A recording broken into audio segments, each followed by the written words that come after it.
नमस्कार बच्चों। Surya competition classes में आपका हार्दिक स्वागत है, अभिनंदन है। देखिए, हमने 11th स्टैंडर्ड के दो पेपर सॉल्व कर दिए थे, एक 2016 वाला, 2018 वाला। आज हम 22 वाला सॉल्व कर रहे हैं। और 22 में दो एग्जाम हुए थे आपके, एक तो मतलब 2 तारीख को हुए थे, मतलब एक तो 29 को हुआ था, ये वाला 29/6/2022, और एक 28 को हुआ था। ठीक है ना, 28, हाँ 28 को हुआ था, एक 29 को हुआ था। तो आज अपन ये 29 वाला सॉल्व कर रहे हैं पहले। और ये इवनिंग शिफ्ट में हुआ था, देखो कौन सी शिफ्ट में, इवनिंग। तो इसमें दो पेपर हुए हैं आपके। कितने? दो। एक जीके का पेपर था और एक इसका पेपर है। ठीक है ना। तो आज इस पेपर को सॉल्व कर रहे हैं अपन। देखिए, और इसमें भी अपन केमिस्ट्री वाला पेपर सॉल्व कर रहे हैं। कौन सा? केमिस्ट्री वाला। उनमें भी केमिस्ट्री वाला सॉल्व किया था अपन ने। अब देखिए, अब सुनिए।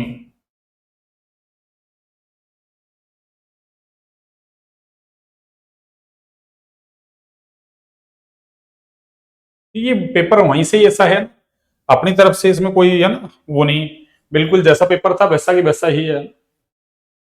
जैसा पेपर है वैसा की वैसा ही है। इसमें अपन ने इसमें कोई काटछांट नहीं किया। देखिए, सबसे पहला क्वेश्चन है आपके क्या, इनऑर्गेनिक बेंजीन, यानी निम्न में से कौन सा अकार्बनिक बेंजीन है आपकी? कौन सा बेंजीन? अकार्बनिक बेंजीन, यानी कौन सा है अकार्बनिक बेंजीन आपकी? देखिए,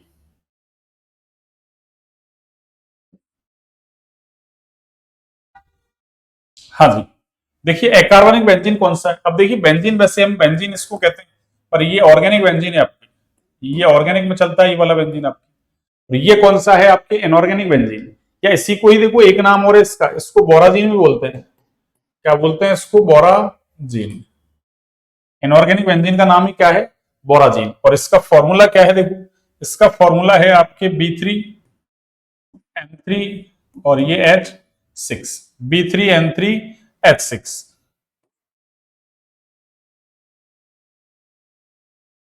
B3N3H6। ठीक है ना।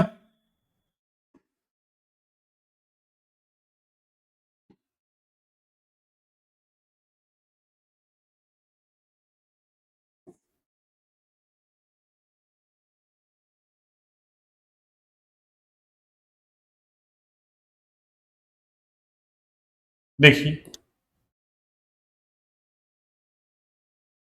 इसको सॉल्व करते हैं। देखिए, इनऑर्गेनिक बेंजीन क्या है, मैंने फॉर्मूला तो लिख दिया आपको, B3N3H6। इसको ही बोराजीन बोलते हैं अपन। क्या बोलते हैं? बोराजीन। देखिए, ऐसा है, इस तरीके से है। तीन तो नाइट्रोजन है इसमें, और तीन क्या है आपके? बोरॉन। तीन क्या है? बोरॉन।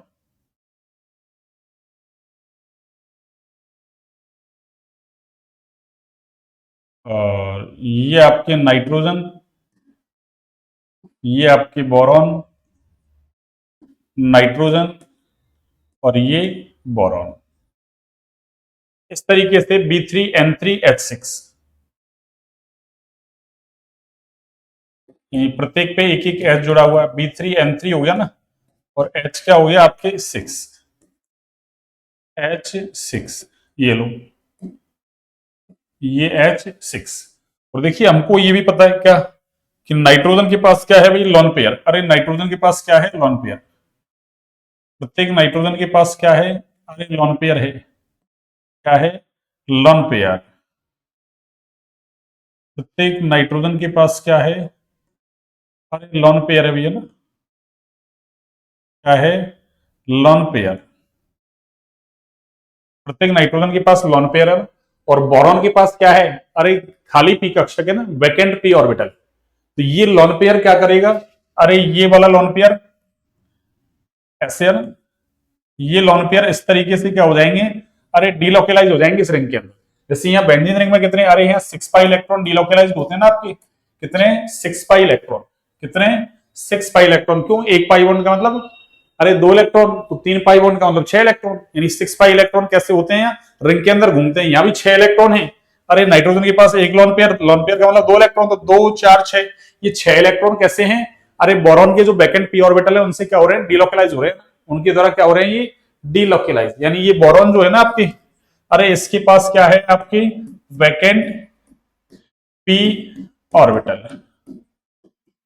तो यहां भी आपके कितने 6 इलेक्ट्रॉन डिलोकलाइज हो रहे हैं, तो इसका मतलब ये भी कैसा है आपका, अरे ये भी एरोमेटिक है, कैसा है आपके एरोमेटिक, वो वाला बेंजीन भी एरोमेटिक है, पर ये ऑर्गेनिक में है, ये बेंजीन, ये ऑर्गेनिक बेंजीन है, और ये कौन सा है, इनऑर्गेनिक बेंजीन, कौन सा, इनऑर्गेनिक बेंजीन।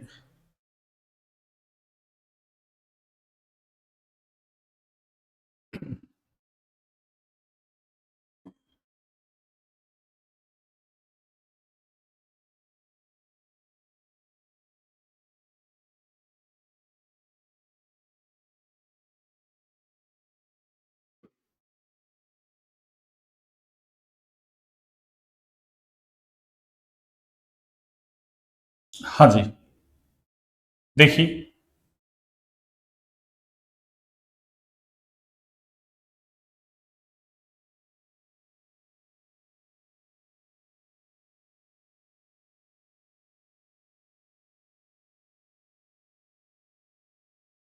चलिए ये अपना क्वेश्चन सॉल्व हो गया, इनऑर्गेनिक बेंजीन, या इसको बोराजीन कहते हैं, ध्यान रखें, इनऑर्गेनिक बेंजीन का ही नाम क्या है, बोराजीन, और इसका फॉर्मूला क्या है, B3N3H6। तो आपसे फॉर्मूला पूछ ले, मैंने पूरी इसकी स्ट्रक्चर बना दी आपको, और ये भी बता दिया ये कैसा है, अरे ये एरोमेटिक है भैया ना, कैसा है, एरोमेटिक। और एरोमेटिक क्यों है, क्योंकि इसमें भी 6 जो इलेक्ट्रॉन है वो बोरॉन के जो वैकेंट पी ऑर्बिटल है उनके द्वारा क्या हो रहे हैं, डिलोकलाइज हो रहे हैं, रिंग के अंदर घूम रहे हैं। अगला क्वेश्चन देखिए, अब अगला क्या है, अगला क्वेश्चन देखिए अब, अगला क्वेश्चन है, देखिए आप क्या है, सुनिए, यानी एजीसीएल में, इसमें एजीसीएल में निम्न में से कौन सी प्रकार की त्रुटि पाई जाती है, एजीसीएल के अंदर कौन सी त्रुटि आपके पाई जाती है, ऐसा ये पूछ रहा है ना, एजीसीएल में कौन सी त्रुटि पाई जाती है। देखिए एजीसीएल में कौन सी त्रुटि पाई जाएगी, देखो एक तो होती है आपकी त्रुटि कौन सी, शॉर्टकी, एक फ्रैंकल, आयनिक क्रिस्टलों में दो दोष हैं, एक शॉर्टकी है आपके, दूसरा कौन सा है, फ्रैंकल दोष है। तो ये कह रहा है फ्रैंकल त्रुटि, तो फ्रैंकल फ्रैंकल शॉर्टकी, और ये अंतराकाशी त्रुटि है। अंतराकाशी त्रुटि में तो क्या होता है, अरे बाहर से कोई है ना धनायन वगैरह है, वो क्या होते हैं आपके अंतराकाश के अंदर आ जाते हैं ना बाहर से, जबकि यहाँ इस तरीके की त्रुटि नहीं है इसमें ना। अब शॉर्टकी या फ्रैंकल में से देखते हैं, तो देखो जिनका है ना समन्वय संख्या कैसी हो, अरे जिनकी समन्वय संख्या कैसी हो, समन्वय संख्या कैसी हो, हाई, उच्च हो, उनमें कौन सी त्रुटि पाई जाती है, अरे उनमें शॉर्टकी पाई जाती है, कौन सी, शॉर्टकी। और जिनकी समन्वय संख्या कैसी हो, निम्न, समन्वय संख्या कैसी हो, अरे निम्न हो, लो, यानी कम हो, उनमें कौन सी त्रुटि पाई जाएगी आपकी, फ्रैंकल, कौन सी त्रुटि, अरे फ्रैंकल, ठीक है ना। तो फ्रैंकल त्रुटि का नाम एक ध्यान और रखना, इसको हम विस्थापन त्रुटि या विस्थापन दोष भी कहते हैं, त्रुटि को दोष भी कह सकते हैं आप, ऐसा पीछे दिया है उसने ना, त्रुटि दोष दोनों ही लिख के दिए हैं उसने आपको, विस्थापन, ठीक है ना, दोष। फ्रैंकल त्रुटि का ही नाम कौन सा है, अरे विस्थापन दोष भी कहते हैं इसको, कौन सा दोष, विस्थापन दोष। तो ध्यान रखें, एजीसीएल है आपकी, एजीसीएल, एजीबीआर, एजीबीआर को तो छोड़ो आप, है ना, एजीआई, जेडएनएस वगैरह है, इनमें जो आपकी त्रुटि है ना वो कौन सी पाई जाती है, अरे इनमें आपकी जो त्रुटि पाई जाती है ना वो कौन सी है, अरे वो फ्रैंकल त्रुटि है, कौन सी है, फ्रैंकल, ठीक है ना। हाँ इसको ध्यान रखें, एक ये कौन, अरे इसको ध्यान रखें, एक आप, इसमें आपकी शॉर्ट की भी पाई जाती है, एजीबीआर पहले पूछा जा चुका है आपकी, एजीबीआर के अंदर दोनों ही प्रकार की त्रुटि पाई जाती है, शॉर्ट की पाई जाती है, फ्रैंकल भी पाई जाती है, ध्यान रखें हम, एजीबीआर में शॉर्ट की फ्रैंकल दोनों ही पाई जाती है। तो एजीसीएल में कौन सी त्रुटि पाई जाएगी, अरे फ्रैंकल त्रुटि। और फ्रैंकल में क्या होता है कि कोई कैटायन अपना स्थान छोड़ के क्रिस्टल से बाहर नहीं जाता है, बस क्रिस्टल में जो अंतराकाश है ना, खाली स्पेस है, उनमें आ जाता है, ठीक है ना। तो एक तरीके से यूं कह सकते हैं ये अंतराकाशी टाइप का है। बाकी अंतराकाशी में तो बाहर से कोई आयन आता है ना, धनायन वगैरह, कहा अंतराकाश में, या बाहर से नहीं आ रहा, अंदर से ही धनायन अपना स्थान छोड़ के अंतराकाश में जा रहा है, इसलिए एक अंतराकाशी टाइप का कह सकते हैं इसको ना। बाकी त्रुटि कौन सी है? फ्रैंकल, जिसमें क्या है? धनायन, ऋणायन नहीं। ठीक है ना, शॉर्टकी भी नहीं और ये भी नहीं, तो कौन सी है? ये वाली। ठीक है ना। आगे देखिए अगला क्वेश्चन। अगला क्वेश्चन क्या है?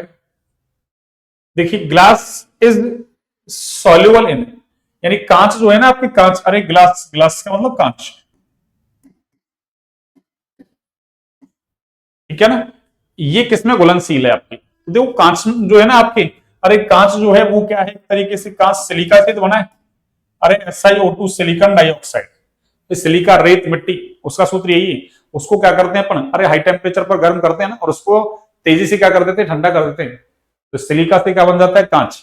तो कांच का मतलब क्या है? SiO2। और SiO2 जो है ना आपकी, अरे ये SiO2 ये क्या करता है? अरे HF के साथ क्रिया कर लेता है, इसमें घुल जाता है। किसमें? HF में, हाइड्रोफ्लोरिक एसिड। कौन सा? Hydrofluoric acid. जैसे HCl हाइड्रोक्लोरिक एसिड होता है ना, ऐसे ही HF क्या है? Hydrofluoric acid. तो इससे ये क्रिया कर लेगा, यानी इसमें घुल जाएगा। और ये क्या बनाएगा? अरे ये बनाएगा SaH2SiF6। और साथ में क्या बना लेगा? अरे ये 2H2। ये चलिए मैं इसको इधर लिख देता हूं,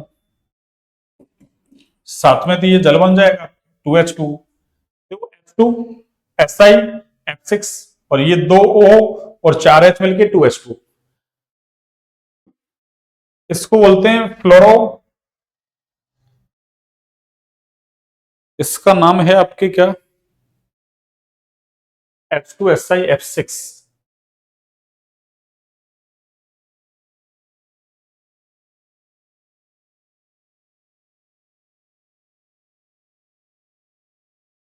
देखिए एक सेकंड, इसका नाम है आपके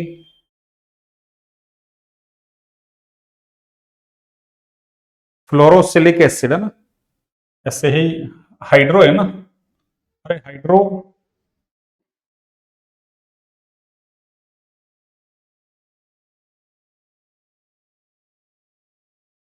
एक सेकंड,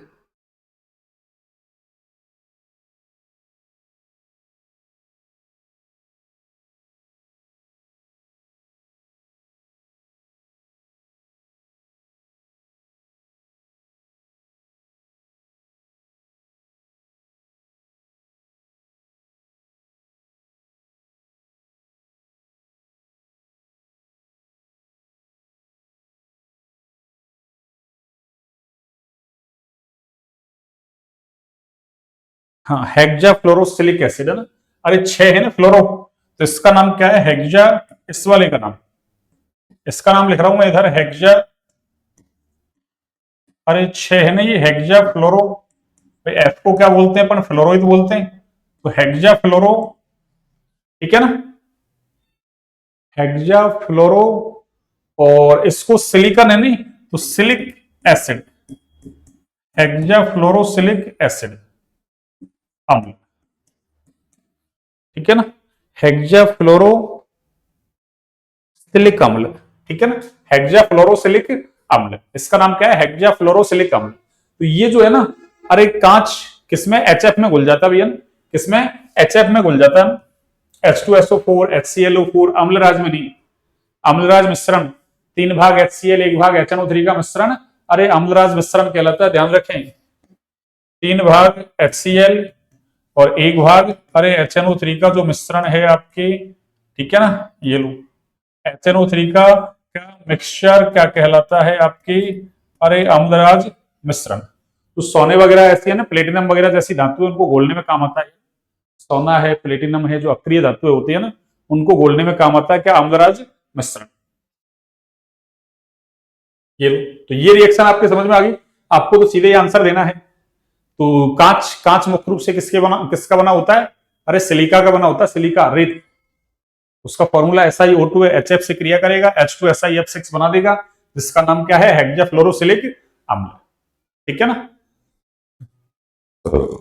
अगला देखिए आप, अगला क्वेश्चन देखिए क्या कह रहा है? यदि P0 और P क्रमशः विलायक और उसके विलयन के क्या है? वाष्पदाब है। यानी P0 क्रमशः का मतलब जो पहले लिखा हुआ उसका पहले, जो बाद में लिखा हुआ उसका बाद में। पहले कौन लिखा हुआ? विलायक, तो पी नॉट किसका है, विलायक का, और पी किसका है, विलयन का। वाष्प दाब है, और N1 N2, N1 और N2 क्रमशः विलायक और विलेय के क्या है, अरे मूल प्रभाज हैं। विलायक और विलेय के क्या है भैया, अरे मूल प्रभाज है ना। विलायक और विलेय के क्या है, मूल प्रभाज, ठीक है ना। विलायक और विलेय के क्या है, मूल प्रभाज हैं। मूल प्रभाज का अरे दूसरा नाम है ना, वैसे ये कई बार आ चुका है, मैंने पहले ही बताया आपको मूल प्रभाज का दूसरा नाम क्या है।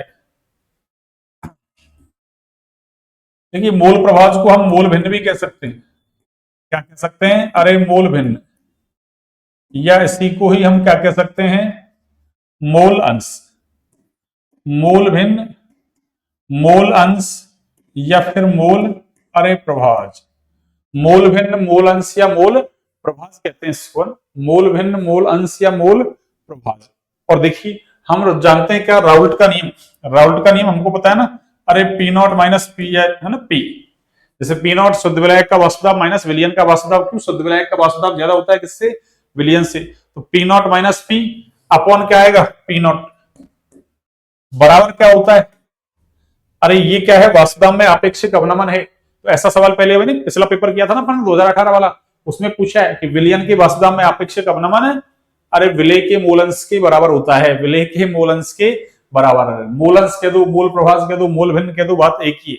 तो इसका मतलब अरे ये तो विलायक का है N1 और N2 किसका है, विलेय का है, तो बराबर किसके होगा, ये N2 की। और ऐसा रिलेशन तो हमको कहीं दे रखा है क्या, नहीं दे रखा। तो हम क्या करें, अरे हम कुछ नहीं करेंगे, हम चाहें तो हम इसको ऐसा लिख दें क्या, अरे इस N2 को ऐसा लिख दूं मैं, अरे 1 माइनस N1 लिख दूं क्या, 1 माइनस N1 ऐसा लिख दिया जाए क्या।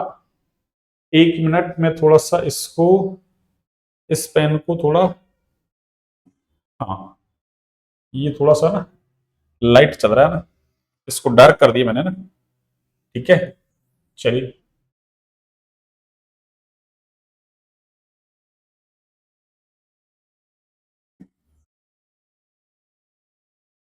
अच्छा अच्छा अच्छा,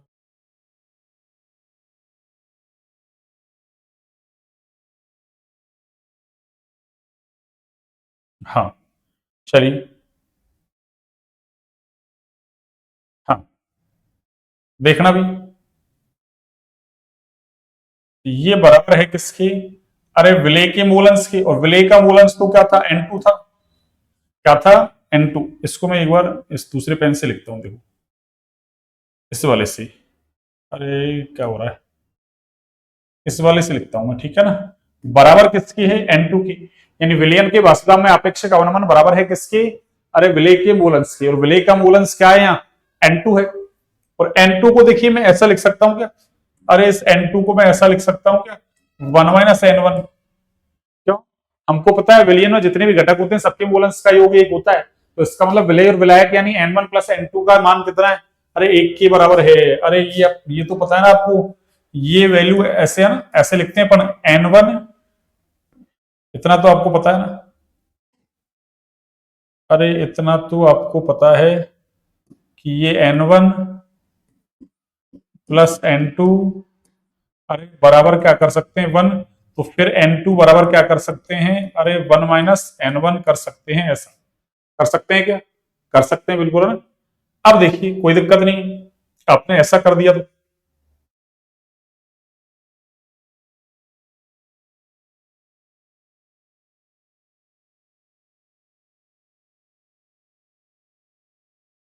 ये आप तो ऐसे कर लो ना, इसको छोड़ो, 1 माइनस N1 कर दिया, कोई ऐसी दिक्कत तो नहीं, फिर इसको वो करना पड़ेगा अपन को, उससे अच्छा है अपन क्या करें, तो इससे भी कर सकते हो। कोई सोच रहा है कि सर तो क्या पता ना वापस से ना क्यों मिटा रहे हैं, अरे कुछ नहीं, देखो इस पी नॉट का दोनों में भाग लगा लो, तो ये तो 1 आ गया, और ये माइनस 1 अपॉन पी नॉट आ गया। अरे पी नॉट का, भाई पी नॉट माइनस पी में मैंने पी नॉट का भाग लगा दिया, तो पी नॉट में पी नॉट का भाग लगाऊंगा तो एक आ गया, माइनस पी में पी नॉट का लगाऊंगा तो पी अपॉन पी नॉट, और बराबर क्या चल रहा है आपके पास, अरे 1 माइनस N1 चल रहा है, चल रहा है क्या, चल रहा है। अब देखिए आप क्या करो, अरे इससे पी नॉट को इधर ले जाओ आप, पी नॉट को, पी नॉट नहीं, एक सेकंड, अपन ने सही किया नहीं, ये तो सही है।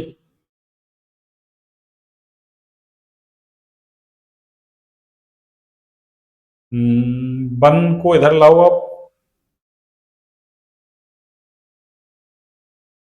वैसे देखो ना, अरे इसको ऐसे लाओगे ना आप,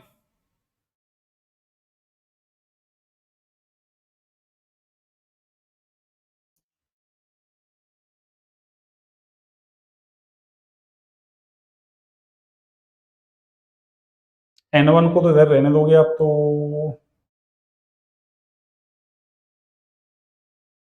हाँ वैसे देखो, ये हो ही रहा है सॉल्व। अरे ये थोड़ा सा देखो ऐसे हो जाएगा, देखो कैसे, इसको ऐसे रहने दो, अरे माइनस का पी अपॉन पी नॉट को तो ऐसे रहने दो, ठीक है ना। अब बराबर ये क्या चल रहा है, अरे वन माइनस एन वन, थोड़ा सा ना कॉम्प्लेक्स हो गया मामला, कॉम्प्लेक्स कुछ नहीं, अरे इस एक को इधर भेजूंगा ना तो ये माइनस एक हो जाएगा, कुछ नहीं आपके। अरे ये देखो, ये तो प्लस का एक और ये माइनस का एक, ये तो कट गया, और इसका माइनस साइन और इसका माइनस साइन वैसे भी कट गया ना, तो अपने आप आ गया ना पी बराबर क्या आया, अरे पी बराबर पी नॉट एन वन आ गया। पी बराबर पी नॉट एन वन कहा है, पी बराबर पी नॉट एन वन, ये हमारा राइट आंसर आ गया, ठीक है ना। और वो मैं कह रहा था, वो ऐसे कह रहा था, देखो आंसर तो आ गया ना।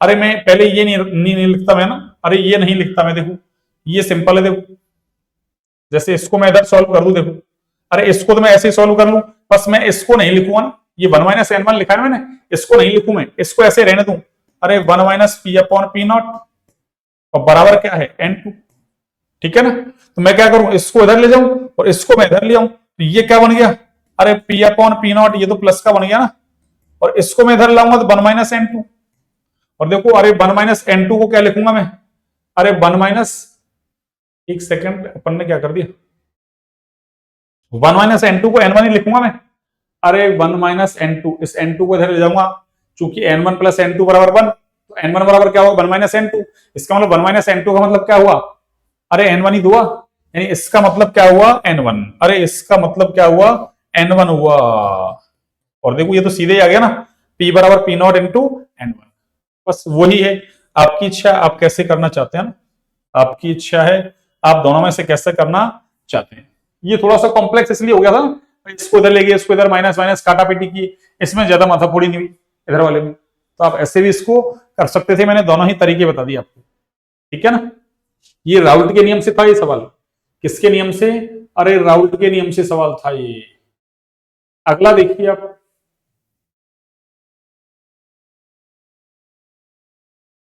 एक मिनट, ये वाला सवाल, हाँ 64 कंप्लीट हो गया अपना। अब देखिए 65, देखिए 65 में तो कुछ नहीं है, देखो सिंपल है, ये पहले है ना, पहले इसने आपकी बार स्टेटमेंट देके नियम का नाम पूछ लिया, पहले इसने ऐसे नियम दिया था और फिर पूछा था ना क्या होगा, तो देखो परस्पर क्रिया न करने वाली गैसों के मिश्रण का कुल दाब उसकी गैसों के आंशिक दाबों के योग के क्या होता है बराबर, ये नियम किसका है, अरे ये डाल्टन का आंशिक दाब का नियम है भैया। डाल्टन क्या कहता है कि दो या दो से अधिक अरे आपस में क्रिया नहीं करने वाली गैसों को, यानी अक्रिय गैसों को क्या करें, किसी पात्र में आना एक साथ डाल दिया जाए, तो उस पात्र की दीवारों पर लगने वाला कुल दाब, यानी उस मिश्रण का कुल दाब क्या होगा, सभी गैसों के आंशिक दाबों के योग के बराबर। जैसे मान लो तीन गैस डाल दी, एक क्या कर रही है मिश्रण के अंदर P1 दाब उत्पन्न कर रही है, दूसरी P2, तीसरी P3, तो कुल दाब जो होगा ना P टोटल वो बराबर होगा किसके, P1 plus P2 plus P3 के, P1 plus P2 plus P3 के, ठीक है ना। अगला देखिए,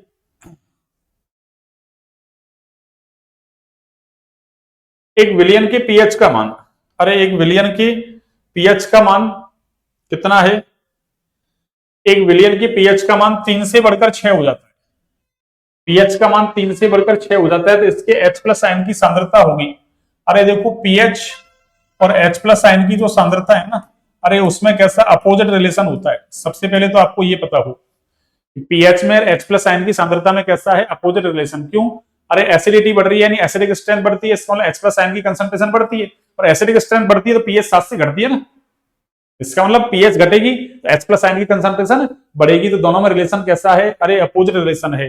अब इसने क्या कहा है कि पीएच को बढ़ा रहा है 3 से 5, इसका मतलब पीएच बढ़ा रहा है, तो फिर क्या होगा, अरे पीएच बढ़ेगी भाई इस फॉर्मूले से पता चल रहा है ना हमको कि पीएच यदि बढ़ेगी तो H प्लस आयन की सांद्रता है, अरे वो क्या होगी, अरे H प्लस आयन की सांद्रता क्या होगी, घटेगी। पीएच बढ़ेगी तो H प्लस आयन की सांद्रता घटेगी।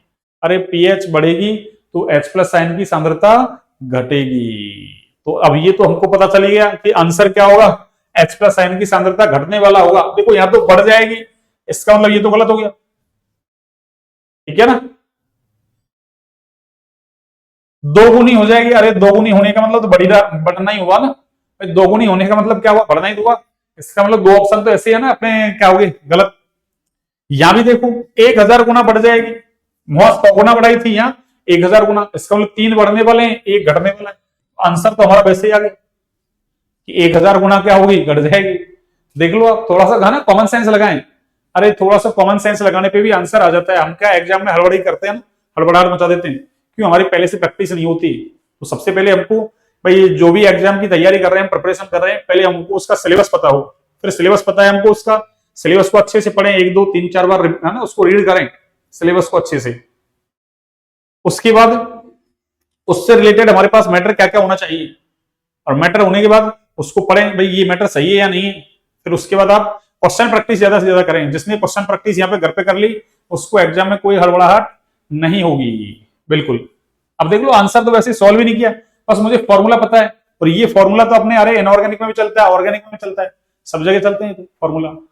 वैसे ही पता अपन को पीएच बराबर क्या है, minus log H plus, minus log H plus है। इसका मतलब उस एच प्लस को नीचे लाओगे माइनस का साइन हट जाएगा ना। पीएच और एच प्लस में कैसा रिलेशन है आपकी, अरे अपोजिट रिलेशन ही थे, वहां से निकाल लो।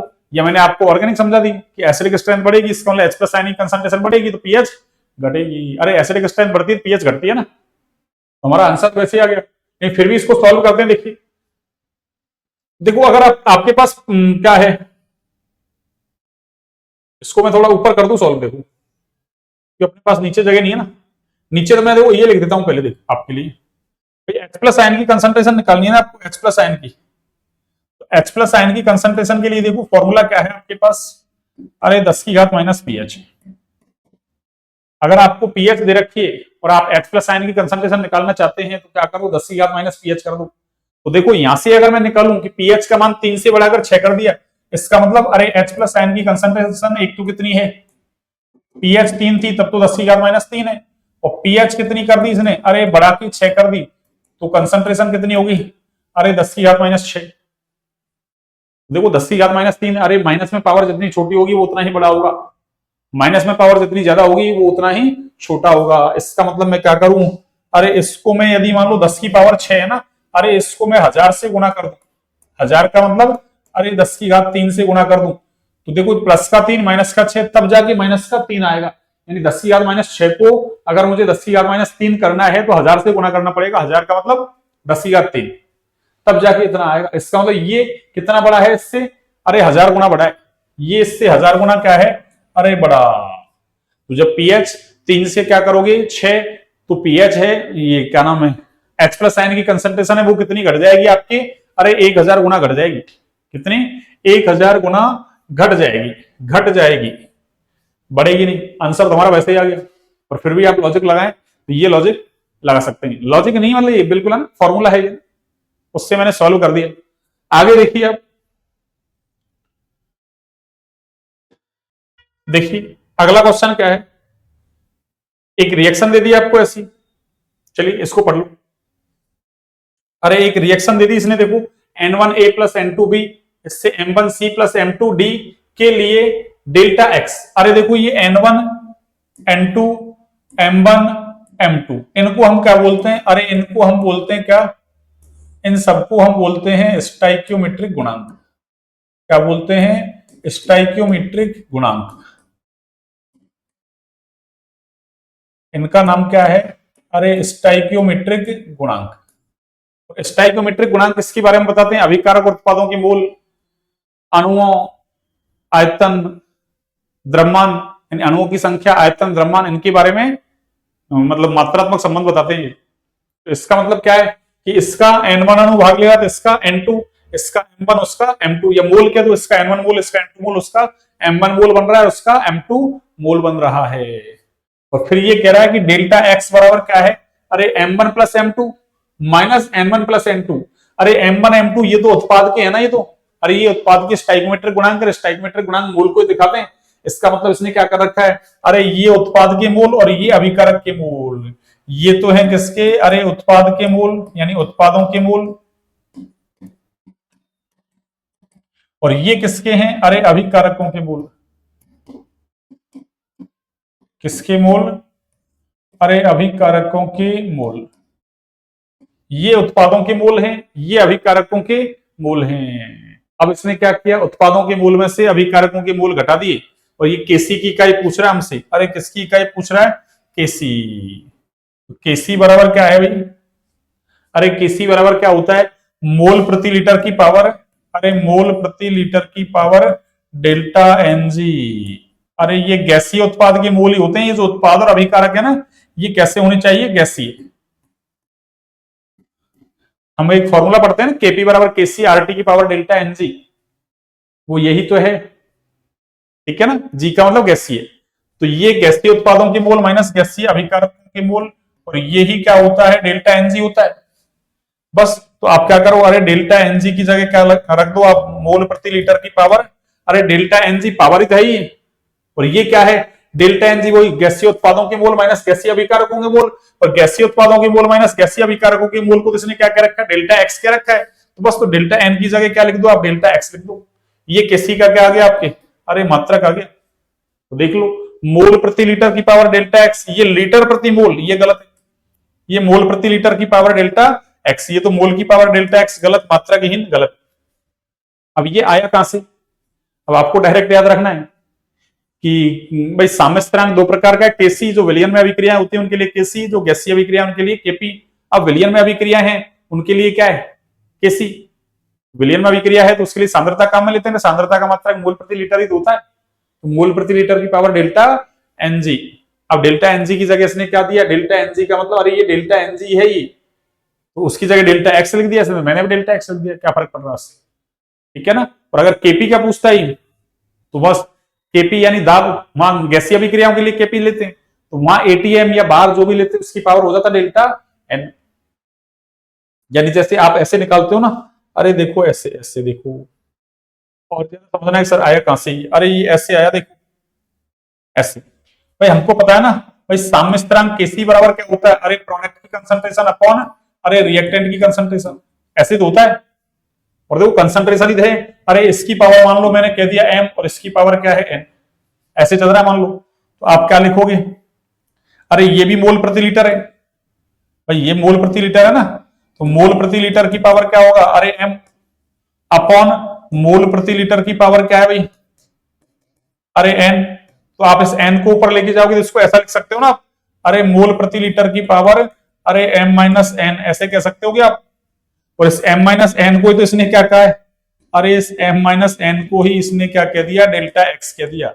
यानी ये m तो क्या है, उत्पादों के मूल, और n क्या है, अभिकारकों के मूल। ये ऐसे आया ये, तो किसी को लग रहा है सर कहां से आया ये ना, ऐसे आया है। अरे केसी कैसे निकालते हैं, उत्पाद की सांद्रता माइनस अभिकारक की सांद्रता, और अगर स्टाइकोमेट्रिक गुणांक एक से ज्यादा है तो वो पावर में जाते हैं, बस वो पावर ही तो घटा दी अपन ने, कि उत्पादों के मूल माइनस अभिकारकों के मूल बराबर क्या है, डेल्टा एनजी लिखते हैं अपन फॉर्मूले में, तो पर इसने डेल्टा एनजी की जगह डेल्टा एक्स लिख दिया, तो अपन ने भी क्या कर दिया, पावर डेल्टा एक्स, ठीक है। तो अब डायरेक्ट याद रखना आपको, केपीआई तो एटीएम या बार जो भी दे उसकी पावर डेल्टा एन, अब वो एक्स लिख दे, बाई लिख दे, जेड लिख दे, तो फिर उसके हिसाब से देख लो, मान लो अगर ये डेल्टा एक्स नहीं लिखता, डेल्टा जेड लिखता, तो हम भी डेल्टा जेड लिख देते, क्या फर्क पड़ रहा है, ठीक है ना। अब ऐसे आपको सोचना आना चाहिए भैया। तो हमने क्वेश्चन कितने कर दिए, 67 क्वेश्चन, प्लस 67 का मतलब, अरे 67 का मतलब 7 क्वेश्चन कर लिए अपन ने। 68 देखिए आप, 68 और 68 क्या है सुनिए आप, देखिए, हाँ जी 68 देखिए क्या है, देखना, निम्न अभिक्रिया का अनुमान उत्पाद अनुमानित करें, यानी ये अभिक्रिया दे रखी है, इसका उत्पाद आपको देखना भी कौन सा उत्पाद बनेगा। देखो इसने एल्काइन दे रखा है अपन को, ये एल्काइन है, एल्काइन का नाम भी क्या है, अरे इसका नाम है एसिटिलीन, क्या नाम है इसका, एसिटिलीन।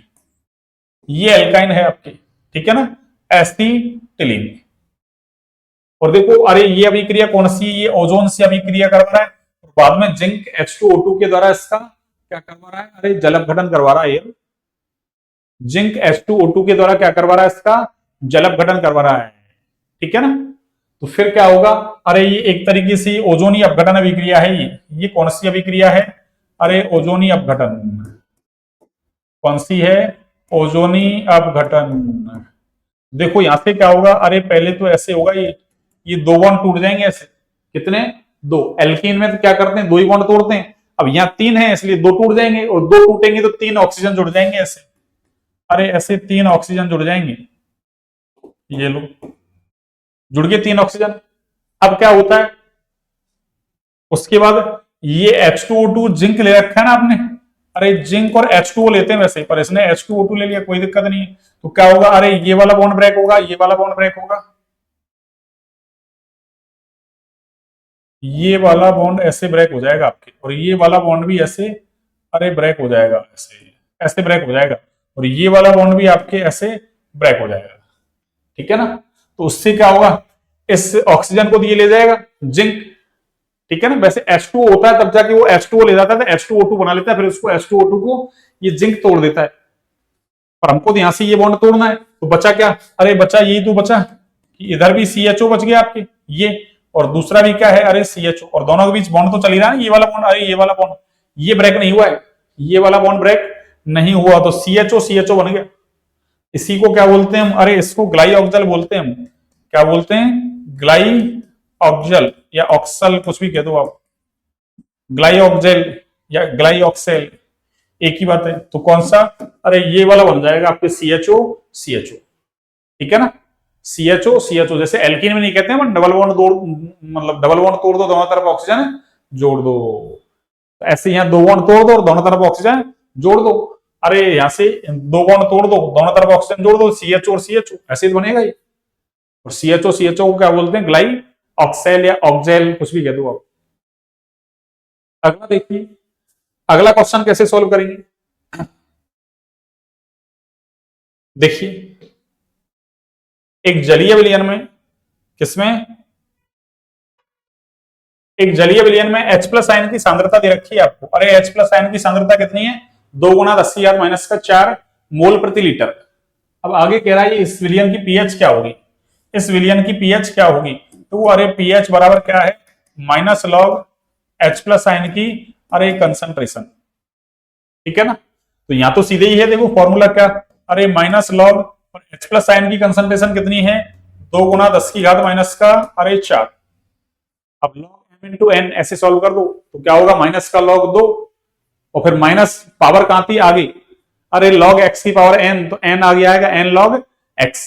तो मैं पहले क्या करूं, अरे m into n, log m plus log n, या पहले log n plus log m कर दूं, क्या फर्क पड़ रहा है, अरे 2 में 4 जोड़ो 6, या 4 में 2 जोड़ो 6, कोई फर्क पड़ रहा है क्या, नहीं पड़ रहा। तो इसको सॉल्व करने में देखो, पहले मैं इस वाले को सॉल्व कर रहा हूं, पावर आगे आएगी, देखो माइनस और माइनस प्लस हो गया, तो ये कितना हुआ, अरे 4 लॉग 10 हो गया, और माइनस का क्या है फिर, माइनस ये लॉग m का मतलब 2, और लॉग 10 का मान 1, तो ये वैल्यू तो होगी आपकी 4, तो 4 माइनस अरे 0.3010, तो ये लगभग कितना हो गया आपके, अरे 3.7 के समथिंग हो गया क्या, समथिंग 3.7। तो आंसर कौन सा देखो, 4.7 नहीं, 3.3 नहीं, 4.3 नहीं, 3.7। लॉग 2 का मान कितना 3010 होता है, इसने 0.3 घटा लिया, क्या फर्क पड़ रहा है, कोई फर्क नहीं पड़ रहा। ऐसे ही लगभग आंसर आपको लाने हैं। अब देखिए क्षारीय मृदा धातुओं के क्या दे दिया आपको, सल्फेट दे दिया ना, इनकी जल में विलेयता का सही क्रम है क्षारीय मृदा धातु, अरे क्षार धातु जो आपके पहला वर्ग है ना, लीना की रब से फरियाद, हाइड्रोजन को मतलब ना लीना की रब से फरियाद, वो वर्ग में अपन है ना ट्रिक लेते हैं, पर हाइड्रोजन एस ब्लॉक का नहीं है, क्यों, हाइड्रोजन है वो आवर्त सारणी का आवारा तत्व है, ये कुछ गुणधर्म मतलब क्षार धातुओं से भी दिखाता है, कुछ मतलब समानता कुछ किससे, हेलोजन से भी दिखाता है वर्ग 17 वालों से, कुछ क्षार धातुओं से भिन्नता दिखाता है, कुछ उनसे भिन्नता दिखाता है, इसलिए इसका स्थान अभी भी निश्चित नहीं है, ये आवर्त सारणी की कमी चल रही है अपने आप, इसलिए हाइड्रोजन को क्या कहते हैं, आवर्त सारणी का आवारा तत्व। अरे कौन सा तत्व, आवारा तत्व। तो देखिए यहां से, तो इन क्षारीय मृदा धातुओं के जो सल्फेट है ना, अरे देखो इसमें बेरियम सल्फेट जो है ना, बेरियम का सल्फेट, अरे ये इनसॉल्युबल होता है, एवले होता है भैया ना। अरे ये जल के अंदर कैसा है, एवले, जल में कैसा है, एवले। तो इसका मतलब क्या होगा, जब यही एवले है और बेरियम का सल्फेट है ना, BeSO4, अरे ये कैसा होता है, ये सॉल्युबल होता है ना, ये कैसा है, विलेय, यानी इसकी विलेयता ज्यादा है, ठीक है ना, मोर सॉल्युबल, यानी इसकी विलेयता कैसी है, ज्यादा। तो इसका मतलब क्या होगा, अरे बेरिलियम का सल्फेट है वो सबसे ज्यादा, तो सबसे ज्यादा कौन होगा, बेरिलियम। यहां लिख देता हूं मैं, देखो, अरे बेरिलियम, फिर आपके मैग्नीशियम, फिर कौन होगा, कैल्शियम, फिर स्ट्रोंशियम और फिर बेरियम, ठीक है ना। तो beryllium, magnesium, calcium, strontium, barium. Radium को लेते नहीं, रेडियम क्यों, ये रेडियो एक्टिव है ना, अरे रेडियम कैसा है, रेडियो एक्टिव। तो फिर कौन सा होगा, देखो आप ये वाला ऑर्डर देख लो आप, सबसे ज्यादा बेरिलियम, तो बेरिलियम यहां भी है, बेरिलियम यहां भी, यहां तो मैग्नीशियम है, इसका मतलब ये गलत और ये गलत, ठीक है ना। अब बेरिलियम के बाद मैग्नीशियम आना चाहिए, वहां कैल्शियम आ गया, इसका मतलब ये भी गलत, तो आंसर कौन सा है, ये beryllium, magnesium, calcium, strontium, barium. तो आप ऐसे याद रख लो, बेरियम का सल्फेट है वो इनसॉल्युबल है ना, अघुलनशील है, या कह दो अविलेय है, जबकि वो कैसा है, मोर सॉल्युबल, किसका, बेरिलियम का सल्फेट। तो ये याद रखना आपको। अगला देखिए आप, 71, देखिए इसमें क्या है, सुनिए, जैसे जैसे हम नाभिक से दूर जाते हैं, नाभिक से कहा दूर, तो जो कक्षा है, या कक्षा की जगह कोष भी कह सकते हैं, अरे इसकी ऊर्जा क्या होगी, कक्षा कह दो या कोष कह दो, इसकी ऊर्जा क्या होगी। तो देखो हमारे पास, अरे ऊर्जा का फॉर्मूला क्या है, किसी भी कोष में ऊर्जा अगर निकालनी है तो माइनस का 13.6, अरे Z² अपॉन N², और ये इलेक्ट्रॉन वोल्ट पर एटम में, ठीक है ना, इलेक्ट्रॉन वोल्ट प्रति परमाणु। ये एन क्या है, अरे ये एन जो है ना आपकी, ये कोस ही तो है ये, अरे ये एन जो है ना आपकी, ये कक्षा या कोस ही तो है ये, कक्षा कह दो आप या अरे कोस कह दो। इसका मतलब ये बढ़ेगा, ये अरे व्युत्क्रमानुपाती चल रहा है ना ऐसे, ये बढ़ेगा कि ये घटना चाहिए, और अरे घटना क्या चाहिए, इधर माइनस साइन चल रहा है, अरे हर में राशि बढ़ेगी ना, ये यही तो कह रहा है कि जैसे जैसे हम नाभिक से दूर जा रहे हैं, तो नाभिक से दूर जा रहे हैं, इसका मतलब कोष की संख्या बढ़ रही है, और कोष की संख्या बढ़ेगी, ये वैल्यू बढ़ेगी, हर में राशि बढ़ती है, तो ये रिजल्ट घटता है ना, माइनस वाली वैल्यू घट रही है, और माइनस वाली वैल्यू घटती है, इसका मतलब अरे उसका मान बढ़ता है। तो जैसे जैसे हम नाभिक से दूर जाते हैं तो कक्षा की ऊर्जा घटती है नहीं, क्या होती है, अरे बढ़ती है, अपरिवर्तित नहीं, नष्ट हो जाती है नहीं। फॉर्मूला समझ में आ रहा है ना। अरे वैसे तो रिलेशन कैसा दिख रहा है अपन को, उल्टा दिख रहा है कि ये ज्यादा तो ये कम होना चाहिए, पर अरे साइन कैसा चल रहा है, माइनस चल रहा है, इसलिए कम का मतलब ये बढ़ेगा, अरे माइनस वाली वैल्यू कम होगी, इसका मतलब एनर्जी बढ़ेगी, ठीक है ना। अरे जैसे मान लो आप पहले कोष की निकालो, पहले की निकालोगे तो एन का मान एक, एक का स्क्वायर तो एक ही होगा ना, तो ये माइनस का 13.6 हो गया। अब मान लो आप दूसरे कोष की निकाल रहे हैं, नाभिक से दूर जा रहे हैं, दूसरे में जा रहे हैं, मान लो दो का स्क्वायर चार, चार का भाग लगेगा, तो ये 3.6 क्या, 3.6 क्या कितना आएगा, चार तीन 12, चार चौक 16, 3.4 माइनस का 3.4, माइनस का 13.6 बढ़ा है, माइनस का 3.4 बढ़ा है, माइनस का 3.4 बढ़ा है। तो इसका मतलब जैसे जैसे कोष से दूर नाभिक से दूर जाते हैं तो उस कक्षा की ऊर्जा बढ़ती है, आकार भी बढ़ता है और ऊर्जा दोनों बढ़ते हैं, ध्यान रखें। अरे मुख्य क्वांटम संख्या कोष को बता दिया, मुख्य क्वांटम संख्या का मान जैसे जैसे बढ़ेगा वैसे वैसे कोष का आकार भी बढ़ेगा और ऊर्जा भी बढ़ेगी, ठीक है ना। पहले एक बार आकार वाला सवाल पूछ लिया आपसे 11th स्टैंडर्ड में, 2016 वाले पेपर में, ये लो, ये 71,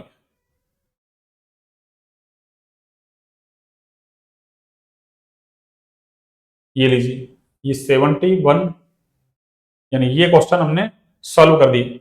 आपको ये पीडीएफ ऐसे कैसे है ना, जो सूर्या कंपटीशन क्लासेज का टेलीग्राम चैनल है उस पर मिल जाएगी, ऐसे कैसे उस पर अपलोड कर दी गई है, मतलब कर दी जाएगी, मतलब कर दी गई है, मतलब दो जो आपने अपन ने लिए ना दो पेपर, 16 वाला 18 वाला, उसी पीडीएफ अपन ने टेलीग्राम चैनल पर मतलब सेंड कर रखी, इसको भी कर देंगे आज। अब अगला देखिए आप,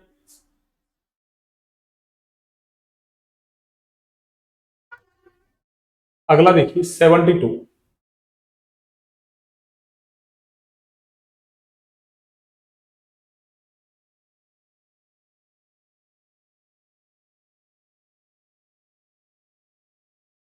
हाँ जी, देखिए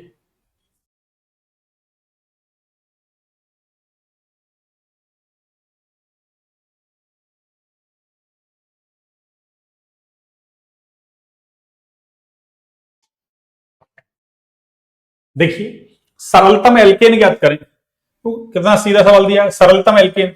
अरे इनमें सबसे, इनमें तो सबसे सिंपलेस्ट एल्केन है, सबसे सरल एल्केन है, वो कौन सा है? देखिए सरलतम एल्केन ज्ञात करें, अरे ये तो मिथीन, मिथीन तो कोई एल्केन थोड़ी होता है, इन। अरे एक कार्बन की एल्किन नहीं होती भैया ना, एक कार्बन की तो एल्किन या एल्काइन एक कार्बन की नहीं होती, एल्केन एक कार्बन का होता है। तो ये मिथीन और ये इथीन, अरे ये तो गलत है, इथीन का मतलब ये तो एल्कीन है, अरे ये तो ऐसी है, ये तो एल्कीन है, और मिथीन तो होता ही नहीं है, अरे मिथीन तो होता ही नहीं है। और आगे क्या है, इथेन, इथेन का मतलब ये, और ये क्या है मिथेन, अरे मिथेन का मतलब CH4। अरे ये कंफ्यूज कर रहा है आपको, हिंदी लिख रहा है ना, इसको हम मैथेन बोलते हैं, अरे एमी को आप मी बोलो या मे बोलो ना, मैथेन, एथेन, इसने एथेन लिख दिया, क्या फर्क पड़ रहा है? ठीक है ना, जैसे अपन एथेन बोलते हैं, उसने एथीन बोल दिया। अरे जो है ना सिटियों में लोग होते हैं ना, थोड़े से ज्यादा सिटी वाले लोग हैं, वो थोड़े झाड़ते ज्यादा है ना, इसलिए वो जैसे अपन एथीन बोलते हैं वो एथीन बोल देते हैं, बात एक ही है।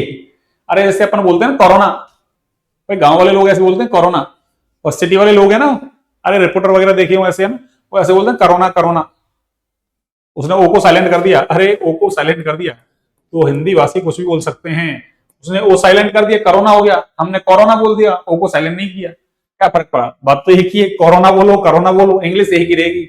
ऐसे ही आप, अरे इसको इथेन बोलो इथेन बोलो, कुछ ही बोलो, मतलब सॉरी भाई, इथेन को इथेन तो नहीं बोल सकते ना भाई, इसको इथेन बोलो आप, या इसको एथेन बोलो, अरे इसको मैं ऐसे लिख दूं ना, ऐसे एथेन, एक ही बात है, आपको ऐसा ही लिखा मिलता है किताबों में, पर आपकी बार इसने ऐसे लिख दिया, ये बच्चों को कंफ्यूज करने के लिए लिखते हैं ऐसा, नहीं बाकी कुछ नहीं है, इंग्लिश तो एक ही रहेगी। एक सेकंड एक सेकंड एक सेकंड, क्या हो गया? हाँ,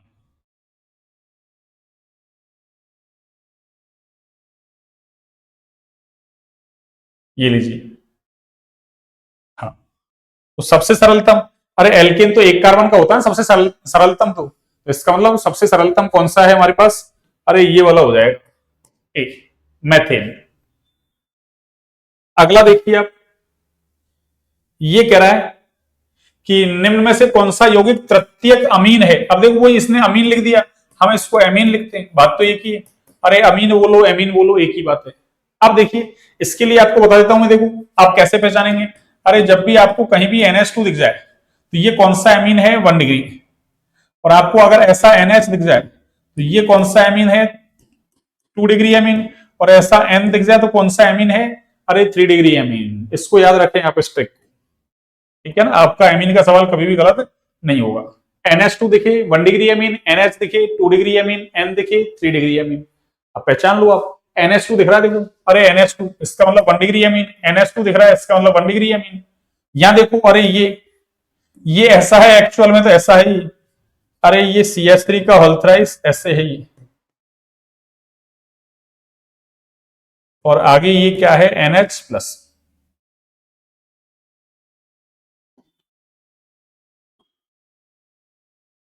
देखिए अरे ऐसा है ही, CH3, ठीक है ना। वैसे तो ये क्या है, अरे जैसे ये अपन इसको लिखते हैं ना, इसको, अरे इसको अमोनियम आयन लिखते हैं अपन, ये क्या है, अमोनियम आयन। तो इसने क्या किया, NH4+ से अरे 3H हटा दिए, 3 मैथिल ग्रुप लगा दिए, तो ये ट्राई मैथिल अमोनियम आयन हो गया ना, ट्राई मैथिल अमोनियम आयन हो गया ये।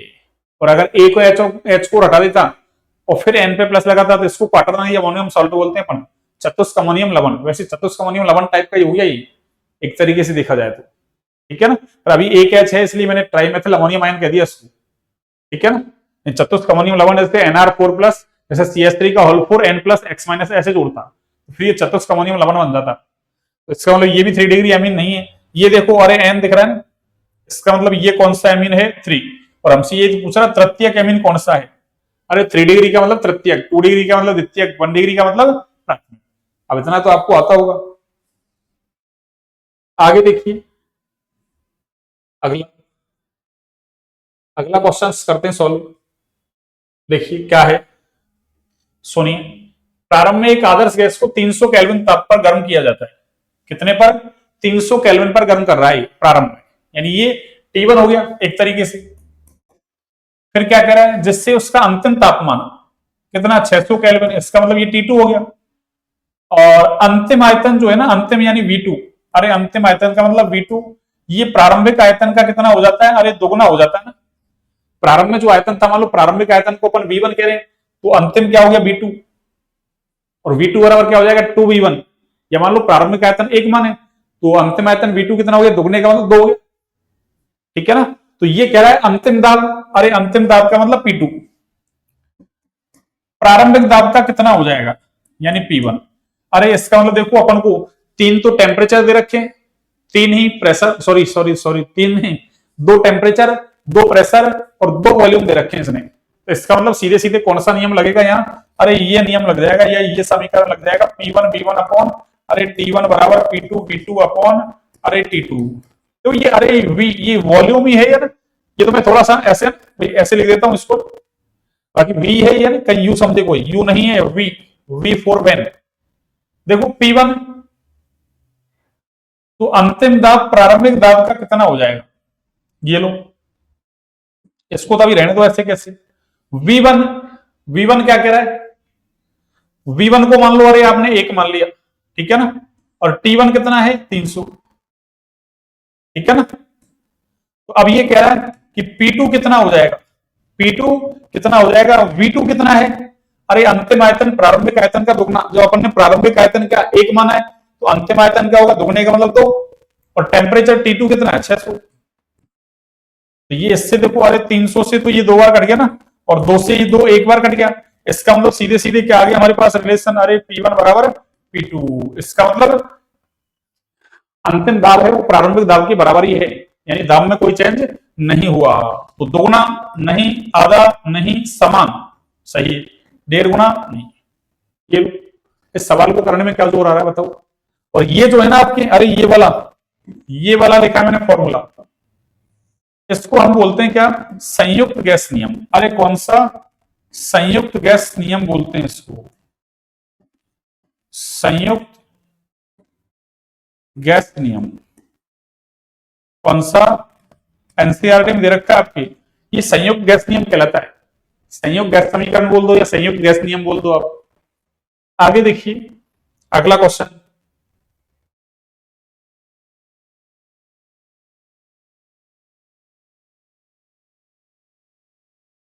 हाँ अगला देखिए। देखिए ये आपके लेवल से बाहर भी है ना, अरे ये वाला सवाल है ना आपके लेवल से बाहर है ना, आउट ऑफ सिलेबस। ये तो आपके है ना ग्रेजुएशन लेवल में है ना काम आता है, या पीजी लेवल में काम आता है आपके, आपके 12 लेवल पे कोई काम नहीं है इसका, आउट ऑफ सिलेबस दे दिया। अरे ये जो है ना आपकी कौन, कर्मचारी चयन बोर्ड है, वो ऐसे आउट ऑफ सिलेबस चल जाता है, इसको खुद को ही पता नहीं रहता है कि मैंने सिलेबस क्या दे रखा है बच्चों को ना, क्या पूछना है, कुछ ही पूछ लेता है कभी कभी। तो देखो एक आदर्श गैस के लिए तो ये आपके क्या है, आउट ऑफ सिलेबस, ठीक है ना, आउट ऑफ सिलेबस। फिर भी मान लो याद रख लो, कभी आ जाए दोबारा से जाना भविष्य में आ जाए तो याद तो रख लो आप। तो एक आदर्श गैस के लिए निम्न में से कौन सा कथन सही है, तो इसके लिए देखो ये याद रखना है आपको ना, ये dt अपॉन dp, ये क्या है, अरे H को बोलते हैं एंथैल्पी, तो ये कांस्टेंट एंथैल्पी ले रखी है ना। अरे एंथैल्पी कैसी है, कांस्टेंट, यानी एक तरीके से क्या है, अरे है ना दाब के सापेक्ष ताप में जो चेंज है, ये dt का मतलब चेंज है, इसका मतलब दाब के सापेक्ष ताप में जो चेंज है किस पर, कांस्टेंट एंथैल्पी पर, वो कैसा है शून्य, किसके लिए, आदर्श गैस के लिए। अरे एक फॉर्मूला चलता है कौन सा, ये म्यू जेटी,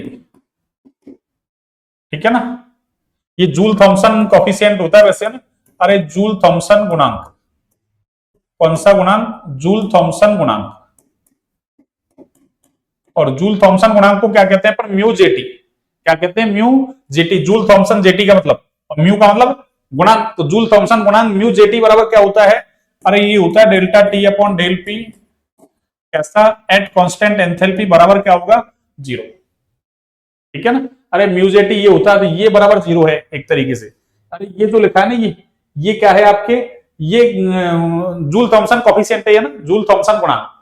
तो म्यूजेटी बराबर क्या होता है, del T upon del P at constant enthalpy. H का मतलब एंथैल्पी, बराबर क्या होता है, अरे जीरो, बराबर क्या होता है, जीरो। आपको ये ध्यान रखना, ठीक है ना।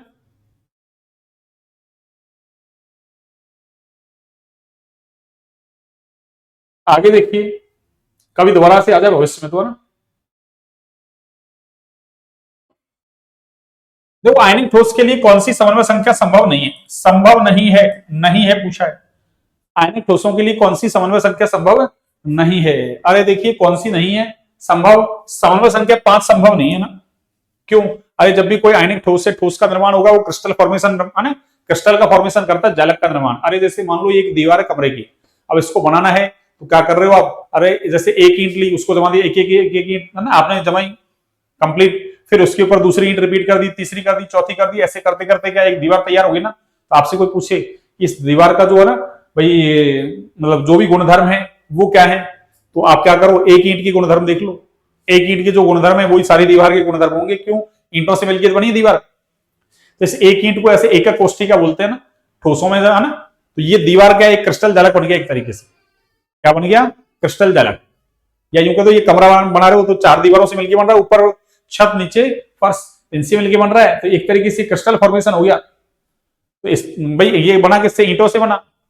इसका मतलब इस कमरे का गुणधर्म क्या है, एक ईंट का जो गुणधर्म है वही कमरे का गुणधर्म होगा। तो क्या हुआ, इस ईंट को बार बार रिपीट करने से ये कमरे की क्या बन गई, एक स्ट्रक्चर बन गई। इसी को अपन ऐसे है ना ठोसों में क्या कहते हैं, क्रिस्टल जालक। और ये जो एक ईंट है उसको एकक कोष्ठिका, इसका मतलब एकक कोष्ठिकाएं बार बार रिपीट होती है किसमें, 3D के अंदर। क्यों, कमरा तो कैसा 3D है ना, अरे 3D स्ट्रक्चर है, लंबाई चौड़ाई ऊंचाई या गहराई जहां होती है वो 3D होता है। तो ऐसी एकक कोष्ठिकाओं को बार बार, है ना, 3D के अंदर क्या किया जाए, अरे अरेंज किया जाए, तो एक 3D स्ट्रक्चर मिलेगी आपको। उस 3D स्ट्रक्चर को क्रिस्टल जालक कहते हैं अपन। क्या कहते हैं, क्रिस्टल जालक।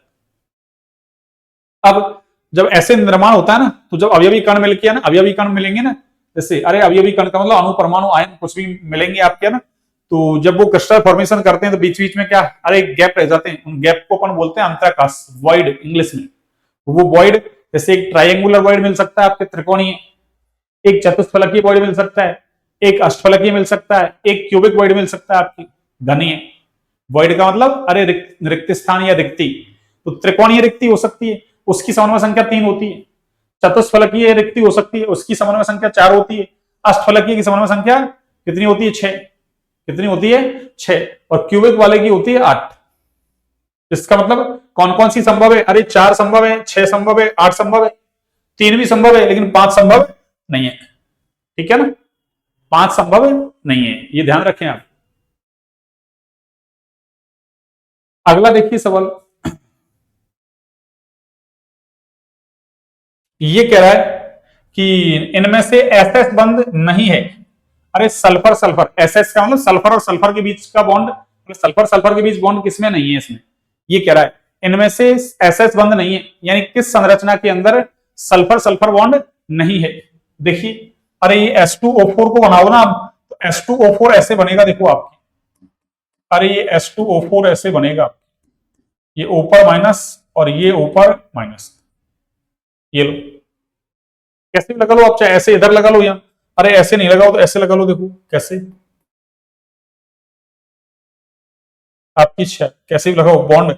अरे बॉन्ड बनाने हमको दो, ये ऊपर माइनस ऊपर माइनस, देख लो आप, S2 और O4 हो गया, H2O4 और 2 माइनस है, तो H2O4 माइनस 2, इसके अंदर कितने, अरे सल्फर सल्फर बॉन्ड है ना, ये रहा सल्फर और सल्फर के बीच का बॉन्ड है, इसका मतलब इसमें तो है सल्फर सल्फर के बीच बॉन्ड। अगला देखो S2O5, S2O5, इस H2O5 को इधर बना दूं मैं, देखो आपको, अरे H2O5 ऐसा है, देखो एस एस एस, ये डबल बॉन्ड ओ और ऊपर माइनस, ठीक है ना। तो S2O3 हो गया ना, 5 बनाने अपन को, इसका मतलब अरे ये O और ये ऊपर माइनस हो गया क्या, देखो H2O5 - 2, H2O5 - 2। देखो यहां भी क्या है, अरे सल्फर सल्फर के बीच बॉन्ड है, इसका मतलब इसमें भी सल्फर सल्फर के बीच बॉन्ड है। एक देखो ये, इसको, इस वाले को इधर बना दूं मैं, इसको, और इसको इधर बनाओगे तो ये ऐसे है, देखो, अरे सल्फर सल्फर, अरे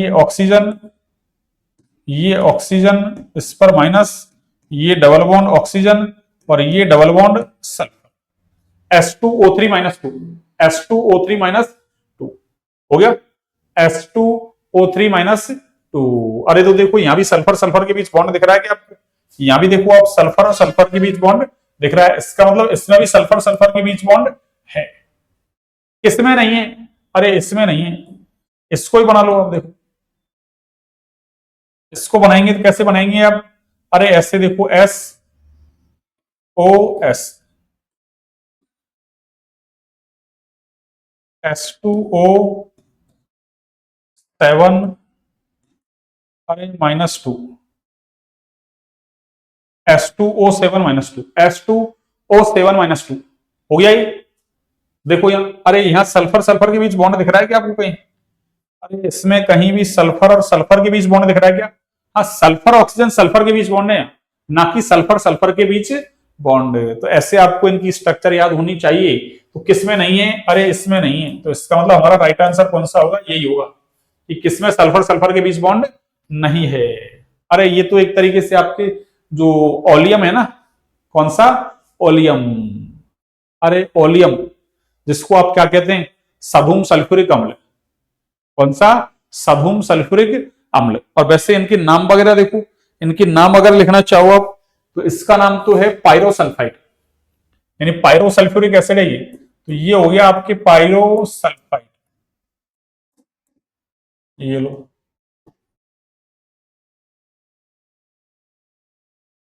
एक है आपके कौन सा,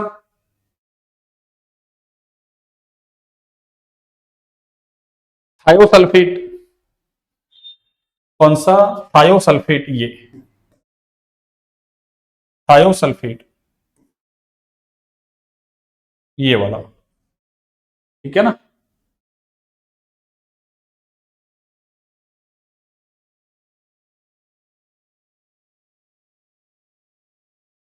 एक है आपके हाइपोसल्फाइड,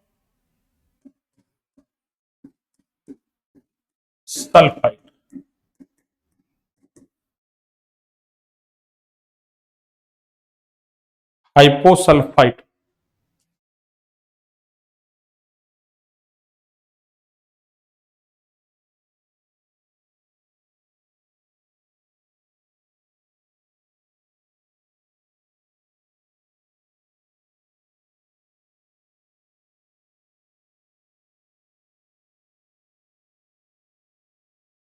कितने हो गए आपके, 1 2 3 हो गए ना।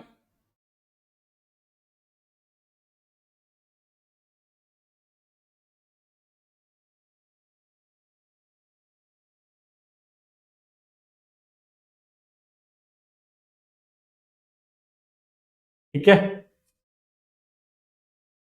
और ये तो आपका ओलियम वाला है ना, कौन सा है, ओलियम या सदुम सल्फ्यूरिक एसिड वाला है ना, सल्फर ऑक्सीजन सल्फर बॉन्ड। आगे देखिए, अगला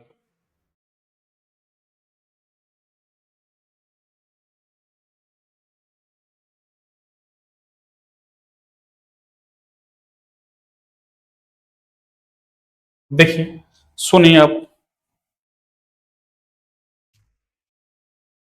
हाँ जी,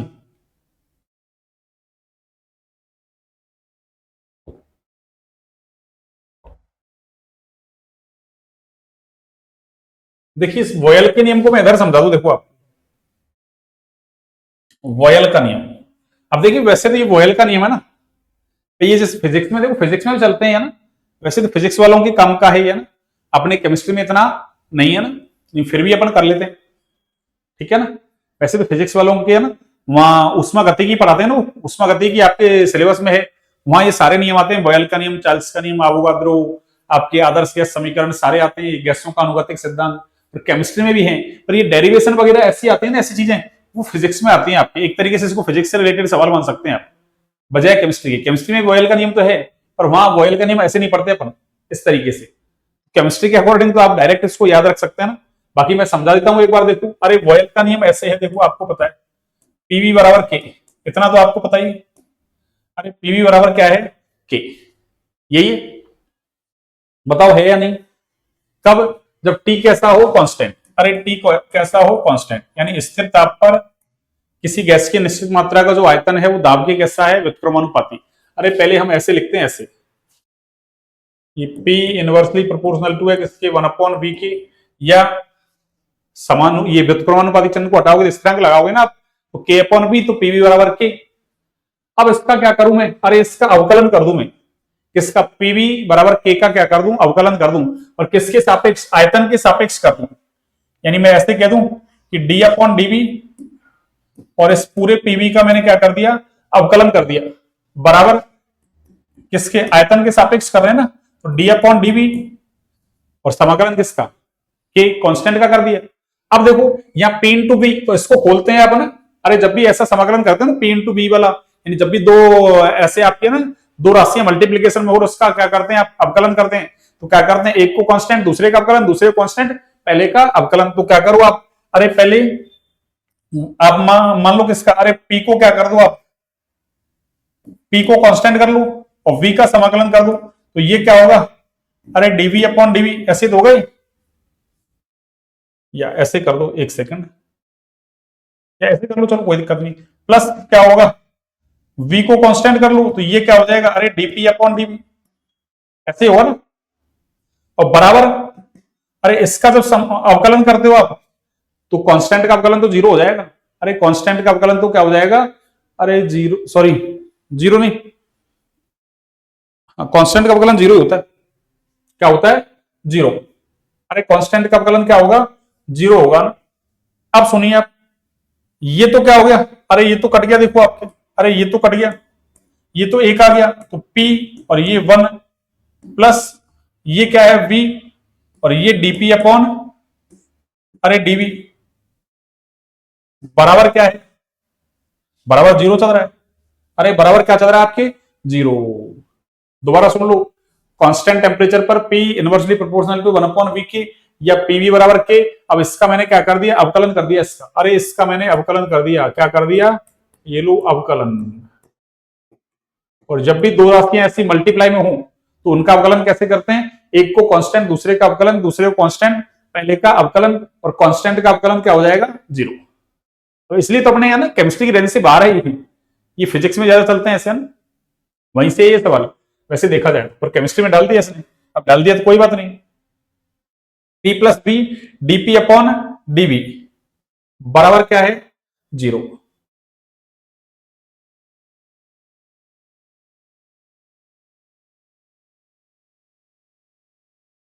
और देखो ये बात किस पे कर रहे हैं अपन, अरे ये कांस्टेंट टेम्परेचर पे बात कर रहे हैं अपन, ये किस पे बात कर रहे हैं, पर टेम्परेचर तो कांस्टेंट चल ही रहा है, तो कांस्टेंट टेम्परेचर पर बात कर रहे हैं अपन। तो मैं ऐसे कह दूं, देखना, अरे v प्लस dp/dv, और किस पे, अरे कांस्टेंट टेम्परेचर पे चल रहा है, बराबर भाई p इंटू 1, इस p को मैं इधर भेज दूं, माइनस का p, अरे p को इधर भेज दूं ना, तो माइनस का क्या हो गया, ये p हो गया आपके, माइनस का p।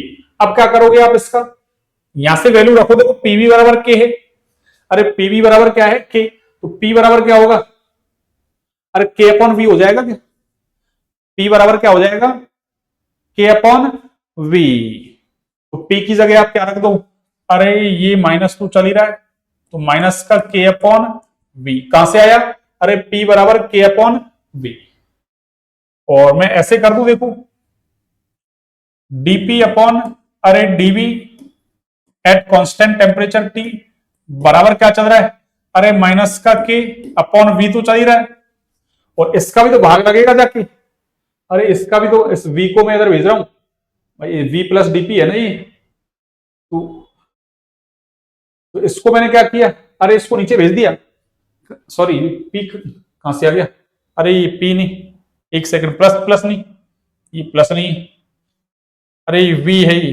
ये v तो चल रहा है, v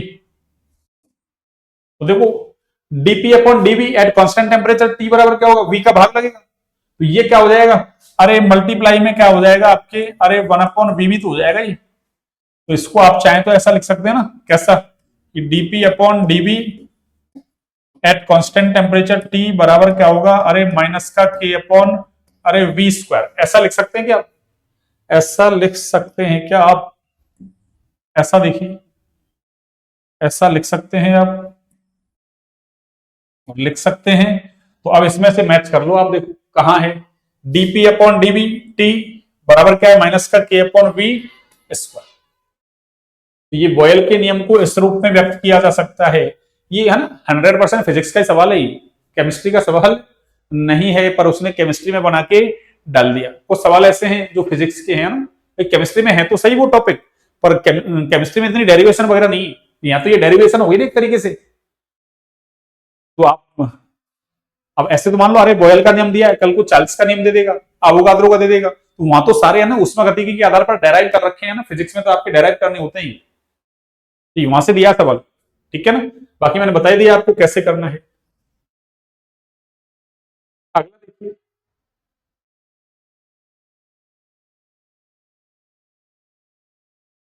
निम्नलिखित कथनों में से कौन सा जोड़ा सही है। अब की बात है वो सही है पूछा है इसने, सही नहीं है ऐसे नहीं कहा, सही कौन सा है। देखिए सही कौन सा है, जब ताप बढ़ता है पृष्ठ तनाव कम होता है। ये कल भी सीखा था हमने, अरे टेम्परेचर बढ़ता है तो अणुओं की गतिज ऊर्जा बढ़ती है, वो दूर दूर जाएंगे, और दूर दूर जाएंगे तो क्या होगा, टी बराबर एफ अपॉन एल होता है ना, तो प्रति इकाई लंबाई बढ़ेगी एक तरीके से, एल बढ़ेगा तो टी घटेगा, टेम्परेचर बढ़ाते हैं तो प्रस्थ तनाव घटता है।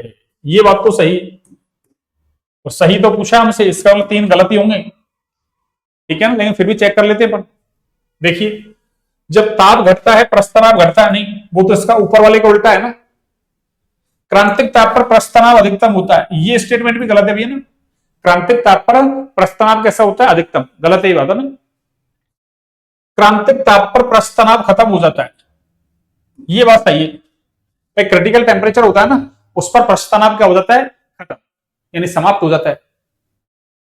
तो स्टेटमेंट कौन सा सही है, ये भी सही है और ये भी सही है, वो दो कैसे हैं गलत। अब वैसे देखो एक से भी काम चल जाएगा, कैसे, अरे मान लो पहला, तो पहला कहां रहा है यहां, ठीक है ना, और पहला कहां रहा है यहां, इसका मतलब दो तो वैसे ही कर गए ना। चलो मैं दूसरा पेन लेता हूं, देखो एक ही जैसा पेन ले रखा है ना अपन ने, ये लो, हाँ देखो, अरे अपन ने मान लो अपन को कुछ नहीं आता, मान लो इसमें से एक स्टेटमेंट आ रहा है, क्यों ये सवाल रिपीट हुआ है पहले, मतलब 18 वाले में भी आया ये सवाल, कौन से में, 18 वाले में, कि ताप बढ़ाते प्रस्थ तनाव घटता है, एक श्यांतर जोड़ी थी इसके साथ कि ताप बढ़ाने पर प्रस्थ तनाव श्यांतर दोनों घटते हैं 2018 वाले पेपर में। तो इसका मतलब ये हमको पता है एक स्टेटमेंट, इसका मतलब पहला कहां आ रहा है, देखो पहला यहां आ रहा है और एक कहां रहा है यहां, इसका मतलब पहला इसमें नहीं आ रहा, पहला इसमें नहीं आ रहा, इसका मतलब ये तो क्या है, गलत है, यानी हमारा आंसर नहीं है इसमें। अब ये पता लगा लें पर ये दूसरा है या नहीं, एक में चौथा है, तो देखो दूसरा तो पहले का उल्टा ही है, इसका मतलब दूसरा नहीं हो सकता, दूसरा ध्यान दे रखा है, इसका मतलब ये नहीं हो सकता, तो आंसर कौन सा होगा हमारा, 1 और 4, ये लो, आप ऐसे भी कर सकते हैं। इसीलिए तो यहां जो प्रैक्टिस करता है ना उसको वहां जाके दिक्कत नहीं आती, नहीं तो वहां बहुत दिक्कत आती है, फिर वहां हम कंफ्यूजन में रहते हैं, वो कुछ भी कर देते हैं, फिर कुछ समझ नहीं आता हमारे तब। तो ये सवाल रिपीट हुआ है आपके, देखो ये वाला, हाँ ये पेपर देखो इतना ना इजी नहीं है, ये पेपर है ना मतलब बढ़िया लेवल का है ये पेपर, ये पेपर आपके बढ़िया लेवल का है, 16 वाला बढ़िया लेवल का था, 18 वाला थोड़ा सीधा था ना, थोड़ा सीधा, ये वाला पेपर भी इतना सीधा नहीं है, क्योंकि इसमें देखो कई सारे सवाल है, इनऑर्गेनिक बेंजीन वगैरह, ऐसे कई न्यूमेरिकल्स वगैरह भी दिए हैं, जैसे ओजोन अपघटन दे दिया, इस तरीके के सवाल हैं ये, ठीक है ना, तो ये इतना सीधा नहीं है ना। आगे देखो ये सवाल रिपीट हुआ है आपकी, अरे ये 18 वाले पेपर में आया था, कहां आया था, 18 वाले पेपर में, क्या है, निम्नलिखित गैसों में से किसकी विसरण की दर सबसे अधिक है, सबसे अधिक पूछा है, विसरण की दर सबसे अधिक, अरे विसरण की दर रेट बराबर क्या होता है, इनवर्सली प्रोपोर्शनल टू किसकी, अंडर रूट एम की, इसका मतलब जिसका मॉलिक्यूलर वेट यानी अनुभार जिसका ज्यादा है उसकी विसरण की दर कैसी है, कम, रेट का मतलब विसरण की दर, पूरा तो रेट ऑफ डिफ्यूजन ऐसे लिखते हैं पर मैंने शॉर्ट में लिख दिया रेट, यानी दर किसकी, विसरण की, व्युत्क्रमानुपाती है किसके, अरे व्युत्क्रमानुपाती है किसके, अनुभार के, इसका मतलब क्या हुआ, अनुभार चेक कर लो आप यहाँ, देखिए इसका चेक करोगे, अरे ऑक्सीजन का 32, एक ऑक्सीजन का 16, तो दो का 32 हो गया ना, O2 हो गया ना, और CO2 का पता ही हमको 44 होता है। एंड अमोनिया का 17, अरे अमोनिया 17, नाइट्रोजन का 14, तीन हाइड्रोजन का 3, या तो 14 दूना 28 और 16, अरे ये भी 44 है। तो जिसका मॉलिक्यूलर वेट कम, अणुभार कम, उसकी विसरण की दर ज्यादा। तो इन चारों में किसका कम है? अरे अमोनिया का कम है, इसका मतलब ये तेज भगेगा ना, यानी इसकी विसरण की दर कैसी होगी? ज्यादा। अरे इसके विसरण की दर कैसी होगी? ज्यादा। एक परासरण होता है, एक विसरण। अरे विसरण का मतलब जैसे मान लो आपने ना, अरे स्याही की ड्रॉप पानी में डाल दी, कुछ देर बाद क्या होगा? वो ड्रॉप पानी में फैल जाएगी, वो क्या है? विसरण, डिफ्यूजन। आगे देखिए, ये क्या है? द्रव का वाष्प दाब निर्भर करता है, वाष्प दाब निर्भर करता है ताप पर, लेकिन आयतन पर नहीं। आयतन पर लेकिन ताप पर नहीं, ताप और आयतन दोनों पर नहीं, ताप पर और नहीं आयतन पर। अरे देखो ताप पे तो डिपेंड करता है, इसने तो कहा ताप पर नहीं, इसका मतलब ये तो गलत। और देखो नहीं ताप पर और नहीं आयतन पर, इसका मतलब ये भी गलत। तो आप थोड़ा सा ऐसे है ना, कॉमन सेंस लगाएंगे ना आप, कॉमन सेंस लगाएंगे तो दो ऑप्शन तो आप वैसे ही कर रहे हैं। अब इसका मतलब दो ऑप्शन काटते ही 50% पॉसिबिलिटी सही हो जाती है ना, तो 50% चांसेस सही होने के ना सवाल की। क्यों? अब दो ही तो बच्चे, दो में से गलत चयन कर लिया तो गलत, तो सही चयन कर दिया तो सही। अब बस, अब हमको हम यहाँ क्या लगाना, हमारा दिमाग लगाना है। कैसे? ताप और आयतन दोनों पर, या ताप पर लेकिन आयतन पर नहीं। अरे देखो आयतन पर डिपेंड नहीं करता ना वाष्प दाब, किस पर? आयतन पर डिपेंड नहीं करता। अरे आयतन पर डिपेंड करता तो जो सागर महासागर है ना, उनसे तो क्या होता है? बहुत सारा वेपोराइजेशन होता ना। ये पर यूनिट एरिया लेते हैं पढ़ाना, क्या? वाष्प दाब पर यूनिट एरिया। अब तो उनसे तो ना खूब सारे क्या, अरे बादल बादल बनते हैं ना, बहुत सारा वेपोराइजेशन होता है, क्योंकि उनका तो आयतन क्या है? बहुत ज्यादा है। जबकि ऐसा नहीं है ना, कि फिर तो क्या होता, ये नदियां वदियां झील वगैरह है ना, अरे उनमें पानी क्या है भाई? उनका आयतन कम है ना, तो फिर उससे तो क्या होता? वेपोराइजेशन कम होता। अरे जैसे मान लो एक छोटा सा तालाब है, तो उससे वेपोराइजेशन कम होना चाहिए था, समुद्रों से ज्यादा होना चाहिए था फिर तो, ठीक है ना? ऐसा नहीं है। तो जो वाष्प दाब है वो डिपेंड नहीं करता किस पर? अरे आयतन पर डिपेंड नहीं करता। तो हमारा ऑप्शन कौन सा हो गया? फर्स्ट। वाष्प दाब आयतन पर डिपेंड नहीं करता, किस पर डिपेंड करता है? ताप पर। ताप बढ़ाते हैं तो वाष्प दाब क्या होगा? बढ़ेगा। ये सवाल भी आ चुका पहले वैसे वाष्प दाब वाला। अगला देखिए अब, हाँ, निम्नलिखित में से कौन सा ज्यामितीय समव्यवता प्रदर्शित करता है? तो ज्यामितीय समव्यवता है ना, वो आपके ना, आपके सिलेबस में जैसे एल्कीन में ज्यामितीय समव्यवता है आपके ना, किसमें? एल्कीन में। जैसे अब डाइआज़ो यौगिक में भी होती है, ऑक्जेब में भी होती है ज्यामितीय समव्यवता। पर अपन, या तो अपन को क्या दे रखा है? अरे एल्कीन दे रखे सारे, देखो हेक्सीन हेक्सीन हेक्सीन हेक्सीन, यानी 6 कार्बन का दे रखा है आपको, हेक्सीन हेक्सीन हेक्सीन ही दे रखा है। इसका मतलब हमको इसमें क्या देखनी है? ज्यामितीय समव्यवता। और देखो एल्कीन में ज्यामितीय समव्यवता जब भी आपको देखनी है ना, अरे एल्कीन में जब भी आपको ज्यामितीय समव्यवता देखनी है, एक सेकंड,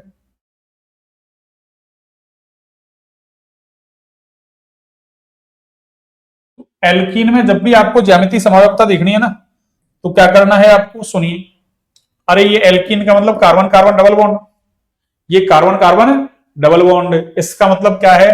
अरे इस कार्बन से जुड़े दोनों ग्रुप, इससे जुड़े दोनों ग्रुप, और इससे जुड़े दोनों ग्रुप कैसे हो? डिफरेंट हो ना। अरे ये दोनों कैसे हो आपके? डिफरेंट होने चाहिए, ये दोनों डिफरेंट, ये दोनों डिफरेंट, यानी ये कैसे होने चाहिए आपके? अरे डिफरेंट होने चाहिए आपके, ये लो।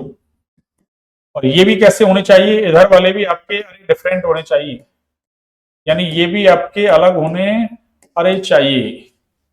हाँ, ये दोनों और ये दोनों समान हो सकते हैं, पर एक कार्बन से जुड़े हुए दोनों ग्रुप कैसे हो आपके? डिफरेंट। तब तो वो ज्यामितीय समव्यवता अरे दिखा देगा, तब तो वो ज्यामितीय समव्यवता आपके, अरे ज्यामितीय समव्यवता क्या करेगा आपके? दिखा देगा। तब तो आपकी वो ज्यामितीय समव्यवता दिखा देगा। ज्यामितीय समव्यवता क्या करेगा? दिखा देगा। और नहीं तो ज्यामितीय समव्यवता नहीं दिखाएगा। तो इसने क्या कहा है? देखो वन हेक्सीन, अरे वन हेक्सीन, देखिए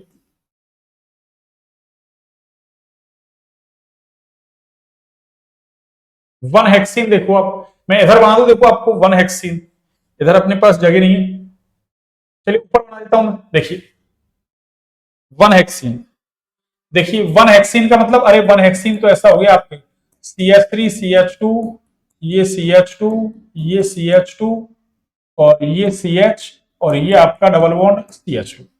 अरे देखो ये ज्यामितीय समन्वयकता कहां से दिखा रहा है, यहां से दिखा रहा है। क्यों, कार्बन कार्बन के बीच में डबल बॉन्ड है ना। इधर देखो 2H, इधर 1H और एक इधर, ये पूरा ग्रुप है। अरे इधर वाले दोनों ग्रुप समान आ गए, डिफरेंट होने चाहिए, इसका मतलब ये तो नहीं दिखाएगा, ठीक है ना। 2 हेक्सीन, 2 हेक्सीन देखो ऐसा होगा, अरे 2 हेक्सीन ऐसा हो जाएगा आपके CH3 CH2। पहले तो कौन समन्वयकता प्रदर्शित नहीं करता, तो देखो एक तो यही नहीं कर रहा आपकी, दूसरा CH2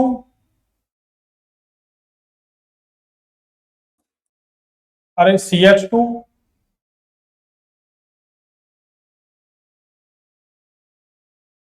और ये CH डबल बॉन्ड CH और ये CH3, ये 6 हो गए ना, 3 3 6 1 2। दूसरे पे आ रहा है, देखो आप कार्बन कार्बन के बीच में डबल बॉन्ड, इधर देखो H और CH3, इधर H और ये वाला ग्रुप, तो इसका मतलब ये तो दिखाएगा, ये तो दिखाएगा। ये कौन था, अरे ये तो ये था, और ये कौन सा है, ये है, ठीक है ना। अब 3 हेक्सीन लेते हैं, देखो 3 हेक्सीन, अरे 3 का मतलब क्या होगा, यहां आएगा वो ना 1 2 3, 3 में। तो इन दोनों के बीच देखो, अरे इन दोनों के बीच देखो आप, 3 वाला बना रहा हूं मैं ना, कौन सा वाला, अरे 3 वाला बना रहा हूं मैं ना आप, ये लो 3 वाला देखो आप, ये वाला। चलिए मैं यहां बना दूं 3 वाला, देखो अरे 3 वाला यहां बना दूं मैं।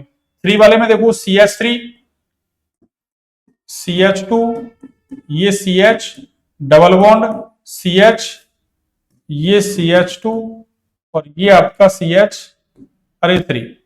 देखो 1 2 3 4 5 6, 1 2 3 या 1 2 3, 3 नंबर पे आ रहा ना। देखो यहाँ अरे एक H और एक पूरा एथिल ग्रुप, इधर एक H और एक पूरा एथिल ग्रुप है, इसका मतलब इधर वाले दोनों ग्रुप, इधर वाले दोनों ग्रुप कैसे हैं, समान। इसका मतलब ये भी नहीं दिखाएगा आपकी, अरे ये भी नहीं दिखाएगा। 4, 4 का मतलब तो क्या है, अरे 4 का मतलब क्या है, 4 का मतलब ऐसे, इसको मैं यहां कर दूं, अरे 4 का मतलब यही तो हो गया, इसके जैसे तो हो गया 4 का मतलब। अरे इसे 1 2, सही नाम तो ये है 1 2 इधर से, और ये क्या कह रहा है 4 2, 1 2 3 4, नाम तो गलत है। अरे नाम तो क्या है, गलत है, अरे नाम तो क्या है, ये गलत है ना, 1 2 3 4, और इसमें दे रखा है, कोई दिक्कत नहीं, 4 हेक्सीन नहीं, वैसे 2 हेक्सीन है, क्यों 1 2 इधर से देंगे, तो 1 2 3 4, इसका मतलब ये तो, अरे ये तो यही है, कौन सा 2 वाला ही तो है ये। अरे इसको आप, ये ही तो स्ट्रक्चर होगी, 2 और 4 दोनों की सेम ही तो होगी, इसका मतलब 2 वाला तो क्या कर रहा है, दिखा रहा है, तो 4 वाला भी दिखाएगा, तो इसका मतलब ये दोनों तो दिखाएंगे आपकी, अरे ये दोनों तो दिखाएंगे, ये दोनों नहीं दिखाएंगे। तो इसका मतलब इसमें सवाल में है ना, आंसर कितने हैं, 2 दे रखे भैया ना। अरे कितने आंसर हैं, 2 आंसर हैं इसमें, यानी ये भी नहीं दिखा रहा कौन, ये वाला 3 वाला, और वो भी नहीं दिखा रहा, इसका मतलब आंसर इसमें 2 है भैया ना। कितने आंसर हैं इसमें, 2। ये सवाल है ना, एक तरीके से सवाल भैया ना, या डिलीट है ना, मारना चाहिए इस सवाल को, डिलीट डिलीट हुआ होगा या ना, 2 आंसर है वैसे है ना, अरे ये सवाल डिलीट ही हुआ होगा ना। कितने आंसर हैं, 2। हाँ वैसे थोड़ा सा देखो ना, अगर इसको ना, वैसे तो ये सवाल डिलीट हुआ होगा ना, वैसे तो 2 आंसर है ना भाई, 2 आंसर हैं।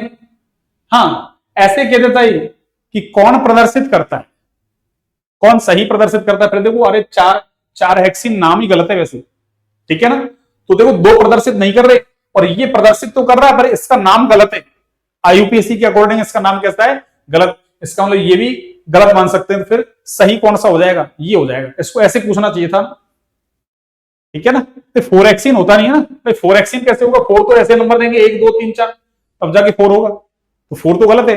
नंबरिंग तो कैसे करते हैं अपन, IUPAC के अकॉर्डिंग उधर से करते हैं, इधर से, अरे क्रियात्मक समूह बहुबंधन प्रतिस्थापी को कम से कम नंबर मिले, ऐसे करते हैं, तो इसका मतलब ये गलत है।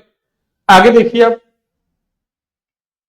आगे MgO में होती है, यानी ये कह रहा है अपन से क्या, अरे ये जो MgO है ना, मैग्नीशियम का ऑक्साइड, इसमें होती है कौन सी संरचना होती है, CaCl प्रकार की यानी सीजियम क्लोराइड प्रकार की, ZnS प्रकार की, या SiC सिलिकॉन कार्बाइड प्रकार की, या NaCl प्रकार की। देखो अरे इसकी संरचना NaCl प्रकार की होती है भैया ना, किस प्रकार की? NaCl प्रकार की। जैसे NaCl प्रकार की में क्या होता है, अरे Cl माइनस है ना, ये तो आपके क्या बनाता है, अरे FCC जालक बनाता है। और FCC का मतलब क्या हुआ कि जो Cl माइनस है वो एक तो कहां है, कॉर्नर पे, 8 के 8 कॉर्नर पे, और कहां है, प्रत्येक फलक के केंद्र में, यानी 6 फलक है आपकी। कितनी? 6। कौन सी? 4 तो दीवार और एक ऊपर वाली छत, नीचे वाली फर्श। यहां तो कौन है? Cl minus. और Na प्लस जो है ना आपके, अरे Na प्लस वो कहां जाता है आपके अष्टफलकीय रिक्ति के अंदर जाता है, ऑक्टाहेड्रल वॉइड में। किसमें जाता है? अरे ऑक्टाहेड्रल वॉइड में, अष्टफलकीय रिक्ति के अंदर जाता है। कहां जाता है? अष्टफलकीय रिक्ति के अंदर है। इसका मतलब क्या हुआ? MgO के अंदर भी कौन है?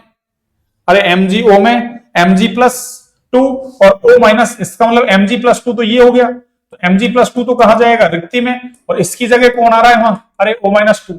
इसका मतलब O-2 क्या करेगा? FCC जालक बनाएगा। और अष्टफलक की रिक्ति कहां होती है? देखो अरे प्रत्येक किनारे के केंद्र में होती है। किनारे कितने होते हैं? 12। किनारे का मतलब जहां 2 फलक आगे मिले वो किनारा, और 3 फलक आगे मिले तो वो कॉर्नर, कोना। वो कॉर्नर कोना होता है, किनारा एज। किनारे का मतलब एज। तो 12 के 12 किनारे हैं, तो 12 किनारों में अष्टफलक की रिक्ति है। और एक कहां है? घन के केंद्र में। एक कहां है? घन के केंद्र में। तो घन के केंद्र में भी क्या है आपके? अष्टफलक की रिक्ति। तो इसमें भी कौन बैठा हुआ है? अरे इसमें भी आपके धनायन बैठा हुआ है। तो MgO कहां है भाई? Na प्लस की जगह Mg+2 ले लो, और Cl माइनस की जगह O-2 ले लो, बस यही तो है आपके। अरे यही तो है आपके, ये लीजिए, ये सॉल्व हो गया। अगला देखिए, अगला क्या पूछा इसने अपन से? निम्न में से कौन सा लुईस अम्ल नहीं है? अरे लुईस अम्ल नहीं है, है नहीं पूछ रहा, नहीं है। कौन सा नहीं है? अरे ये तो लुईस अम्ल है। इसके पास केंद्रीय परमाणु के पास 8 से कम इलेक्ट्रॉन लॉन पेयर ले सकता है। और लुईस क्या कहता है? जो लॉन पेयर ले सकता है वो अम्ल होता है। ये भी क्या है आपके? अरे अम्ल। और ये भी क्या है आपके?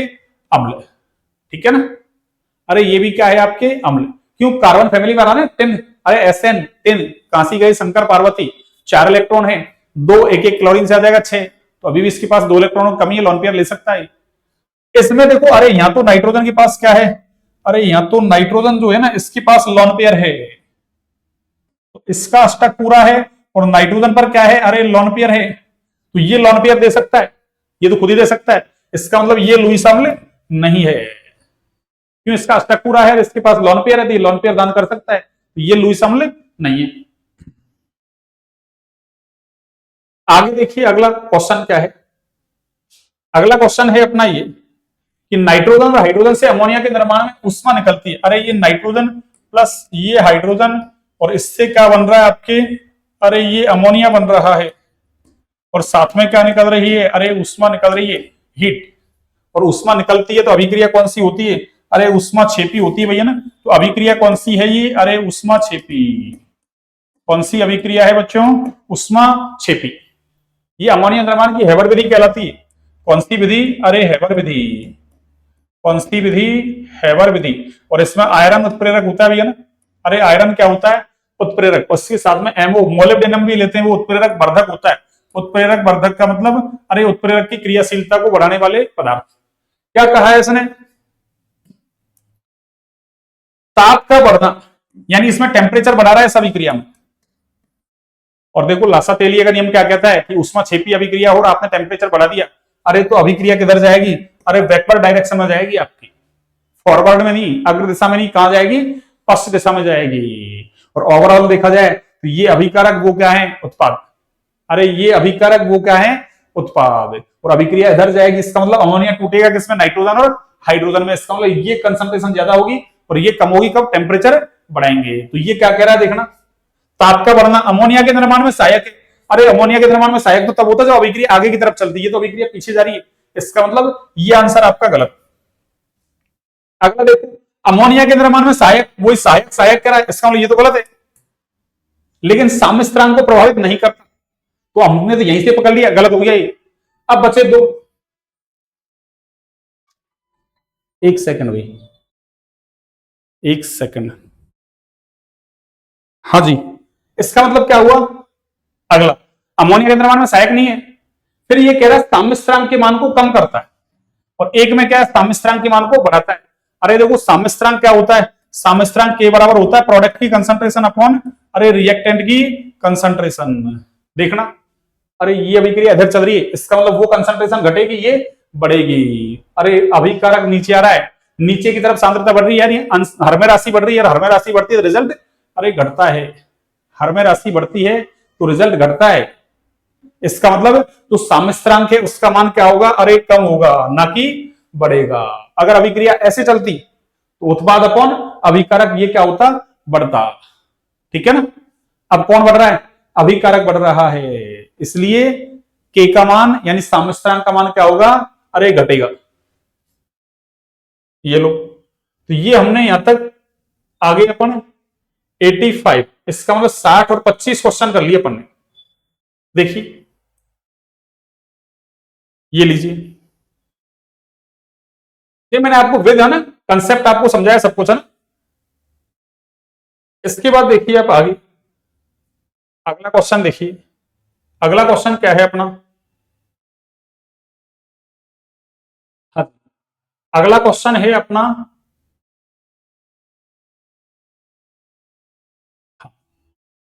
देखिए वे कक्षक दिन में त्रिज्य नोड की संख्या समान है। त्रिज्य नोड की संख्या कैसी है, समान। और देखो त्रिज्य नोड निकालते हैं ना अपन, अरे वो ये फॉर्मूला है आपके n minus L minus one. कौन सा, n minus L minus one. n minus L minus one का मतलब है आपके क्या, n मुख्य क्वांटम संख्या, l कैसी है, दिग्वंशी क्वांटम संख्या। और हमको पता है अरे s p d और ये f, इनके लिए l का मान तो आपको पता है ना, इसके लिए 0, इसके लिए 1, इसके लिए 2, इसके लिए 3। आपको ये ध्यान रखना है, आपको ये ध्यान रखना है। अब सुनिए क्यों, n तो हमको दे रखा ना, ये आगे की संख्या लिखी हुई है n ही है।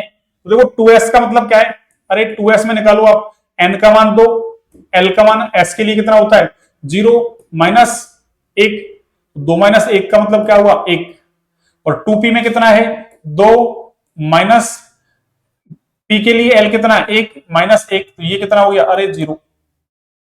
इधर लिखता हूं मैं, देखो अरे 2 माइनस 1 माइनस 1 बराबर क्या हो गया आपके, अरे 0 हो गया, बराबर 0। इसका मतलब ये तो गलत है, आपकी संख्या समान नहीं है। यहां देखिए आप 2, इसमें तो 1 आ गया ना अपने आप ही, अरे 2s निकाल रखा ना अपन ने, 2s इसका तो 1 आ गया। 3p में देखो 3 माइनस 1 कितना आया 1, अरे इसका भी 1 और इसका भी 1, 2s का तो मैंने ऊपर से निकाल दिया, तो दोनों का त्रिज्य नोड कैसा, समान। इसका मतलब ये आंसर हमारा सही है। इनमें निकाल के देख लो, अब देखो 3 माइनस 0 माइनस 1 कितना आएगा 2, और ऊपर वाले का कितना है इसका 4 माइनस डी के लिए कितना है 2 माइनस 1 बराबर कितना है अरे 1, इसका 1 इसका 2 आ रहा है। 3p में देखो 3p का निकाल ही रखा है आपने कितना 1, और 3d का और निकाल दो, 3d का कितना है, 3d का देखो 3 माइनस 2 माइनस 1 बराबर क्या होगा 0, अरे 3 माइनस 3 0 हो गया ना। और 3p का तो आपको पता है 3p का कितना आ रहा है 1, इसका कितना है 1, देखो उसका 1 इसका 0, इसका 2 और इसका 1, इसका 1 है ना, इसका 2, इसका 1 1 और उसका 1 और 0, इसका मतलब हमारा आंसर सही आ गया। तो आपको त्रिज्य नोड निकालना है n minus L minus one से, किससे n minus L minus one से। आगे देखिए कौन सा बफर विलियन है, तो ये सवाल पीछे भी आया है आपके 2018 में भी आया, 16 में भी आया है। कौन सा बफर विलियन के रूप में कार्य नहीं करता, देखो अरे बफर विलियन क्या होता है आपके, अरे वीक एसिड होना चाहिए, और उस वीक एसिड का अरे स्ट्रॉन्ग बेस के साथ में सॉल्ट, या फिर वीक बेस हो और इस वीक बेस का अरे स्ट्रॉन्ग एसिड के साथ में सॉल्ट, यानी स्ट्रॉन्ग एसिड वीक बेस के साथ, या फिर वीक एसिड हो आपके वीक बेस। तो ये आपके ना जो सामान्य मतलब साधारण बफर विलियन होता है, कौन सा साधारण बफर विलियन। अब सुनिए, वैसे आंसर तो हमारा देखो यहां से अरे स्ट्रॉन्ग, और ये भी देखो क्या है, अरे ये स्ट्रॉन्ग एसिड है, स्ट्रॉन्ग आते तो क्या है गलत हो जाएगा, वीक होना चाहिए। कैसा होना चाहिए, वीक। जो भी एसिड है बेस है वो कैसा हो, वीक। तो इसमें तो एसिड ही स्ट्रॉन्ग है, और ये क्या है, अरे ये कैसा है आपके स्ट्रॉन्ग एसिड और weak base. Strong acid weak base तो है, पर वीक बेस होना चाहिए था, यहाँ स्ट्रॉन्ग एसिड है, कैसा है स्ट्रॉन्ग एसिड। तो इसका मतलब ये नहीं है, तो नहीं तो पूछा है, तो आंसर तो हमारा आ ही गया वैसे। और इसको देखें आप तो देखो ये, अरे यहां से निकालोगे ना आप, तो ये कैसा है आपके वीक एसिड, और ये वीक एसिड का अरे स्ट्रॉन्ग बेस के साथ में क्या है, सॉल्ट। ठीक है ना, वीक एसिड का स्ट्रॉन्ग बेस के साथ सॉल्ट है।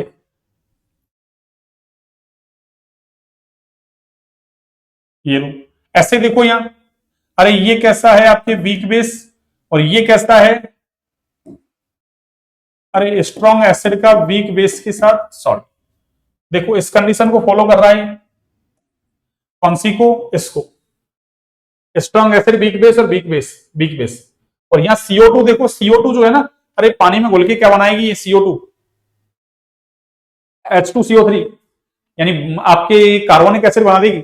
और कार्बोनिक एसिड कैसा है, अरे ये कैसा है आपके वीक, ठीक है ना। और ये भी आपके कैसा है, अरे इसका कॉन्जुगेट बेस है ना, ये भी कैसा है आपके वीक, तो ये भी क्या करेगा आपके, अरे ये भी बफर बना देगा। तो CO2 भी वीक है और ये भी कैसा है, वीक। ठीक है ना। अगला देखिए, निम्न में से कौन सा समतलीय है, कौन सा समतलीय है। अब ये वेस्पर से सवाल है, वेस्पर से सवाल आपके बार बार आ रहा है, संकरण से सेकंड ग्रेड में भी आ रहा है, यहां भी आ रहा है। अब देखिए आप कैसे करेंगे इसको, कौन सा समतलीय है, संकरण निकालो। देखो अरे इस पे संकरण निकालोगे ना आप, तो sp3d2 आएगा। कैसे निकालते हैं संकरण का फॉर्मूला मैंने बता रखा है आपको। क्या करो आप, सबसे पहले संयोजी इलेक्ट्रॉन देख लो, केंद्रीय परमाणु पे निकाल रहे हो ना आप, तो संयोजी इलेक्ट्रॉन कितने, प्लस एक संयोजी परमाणु, जैसे HFCl Bri, ये कैसे हैं, एक संयोजी। ऑक्सीजन आ जाए द्विसंयोजी, नाइट्रोजन आए त्रिसंयोजी, उसको हम काउंट नहीं करते हैं। और फिर उसके बाद क्या करो आप, प्लस माइनस चार्ज, अगर चार्ज प्लस का है तो माइनस कर दो, माइनस का है तो प्लस कर दो, और 2 का भाग लगा दो। तो यहां देखो, अरे जनॉन के पास 8 इलेक्ट्रॉन, फ्लोरीन एक संयोजी कितने हैं 4, प्लस माइनस चार्ज है नहीं, 0/2, तो 6, ये सॉरी 8 और 4 12/2, 6, n का मान 6, तो संकरण sp3d2। और देखो यहाँ अरे बॉन्ड पेयर कितने हैं 4, जितने सराउंडिंग एटम होते हैं सेंट्रल एटम से जुड़े हुए, वो क्या है आपके, अरे वो क्या है आपके बॉन्ड पेयर। तो 6 में से 4 बॉन्ड पेयर, तो 2 lone pair, 4 bond pair 2 lone pair, तो शेप जो बनेगी आपकी वो कौन सी बनेगी, अरे समतलीय बनेगी भैया ना। कौन सी, समतलीय। वेस्पर थ्योरी से सवाल है, कौन सी थ्योरी से, अरे VSEPR से। ये लो, अगला देखो, समतलीय पूछा है तो हमारा आंसर तो आ गया, पर इसमें निकालना चाहो आप तो देखो इसमें कैसे निकलेगा, 8 8 XTO3 XCO4, पहले इसमें देखो 8/2 4, ये चतुष्फलकीय है भाई, कौन सा है, अरे चतुष्फलकीय। और XCO2 F2 8 और 2 10, 10/2 4, ये के शेप हो गया आपके, कौन सा शेप, अरे के शेप, या इसी को हम बोलते हैं कौन सा, सीसॉ, सीसॉ, सीसॉ, कौन सा, अरे के शेप सीसॉ, या इसी का नाम आप पाई शेप भी कह सकते हैं, या इसी को एनसीईआरटी में ढेंकुली लिख रखा है, हिंदी में क्या लिख रखा है, ढेंकुली। और ये क्या है देखो, XCO3F, ये 8 और 1 9, ये देखो ये संरचना ही गलत है ना, अरे ये संरचना ही सही नहीं है ना। क्यों, 8 3 3 का साझा कर लोगे, एक और इलेक्ट्रॉन बच जाएगा। 8 1 2 3 4, चार, ये आपकी फिर ये चतुष्फलकीय टाइप का ही होगा, ये कैसा होगा, चतुष्फलकीय, XCO3F। ठीक है ना। वैसे प्योर तो चतुष्फलक नहीं है, प्योर चतुष्फलक नहीं है ये, क्यों, एक फ्लोरीन आ गया ना, और 3 कैसे हैं, ऑक्सीजन है। चलिए हमसे समतलीय पूछा, समतलीय आंसर आ गया। ठीक है ना।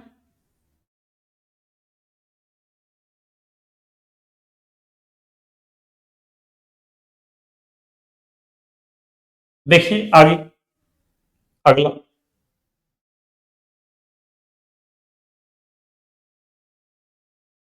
निम्नलिखित में से कौन सा तत्व मेजो, मेजो बोल दो इसको आप, या मीसो है ना, अरे मीजो, इसको मैसो बोलो आप या मीजो बोलो, एक ही बात है। तो मीजो समावयवी में क्या होता है, अरे कम से कम 2 कायरल सेंटर होते हैं ना, कायरल सेंटर कह दो या असममित ना केंद्र कह दो, वो होने चाहिए। और कम से कम है ना एक प्लेन ऑफ सिमेट्री या सेंटर ऑफ सिमेट्री कोई सा भी है ना, एक सममिति का तत्व होना चाहिए, उसको अपन बोलते हैं मीजो। तो देखो यहां से ये कह रहा है कि मीजो फॉर्म जो है ना आपके प्रकाशतः है, निष्क्रिय है। अरे मीजो फॉर्म इनएक्टिव है, ठीक है ये तो, क्योंकि इसमें बाहरी प्रतिकार, अरे एक्सटर्नल कंपनसेशन, ये क्या कह रहा है देखो, एक्सटर्नल कंपनसेशन होता है, ये गलत बात है इसमें, है ना। ये कैसा प्रकाशिक रूप से निष्क्रिय तो है, यानी प्रकाश के प्रति, अरे प्रकाश का जो है ना समतल ध्रुवित प्रकाश को पास करते हैं तो उसके प्रति कोई एक्टिविटी नहीं दिखाता, ये निष्क्रिय तो है, पर ये बाहरी प्रतिकार के कारण नहीं, ये आंतरिक प्रतिकार के कारण है भैया ना।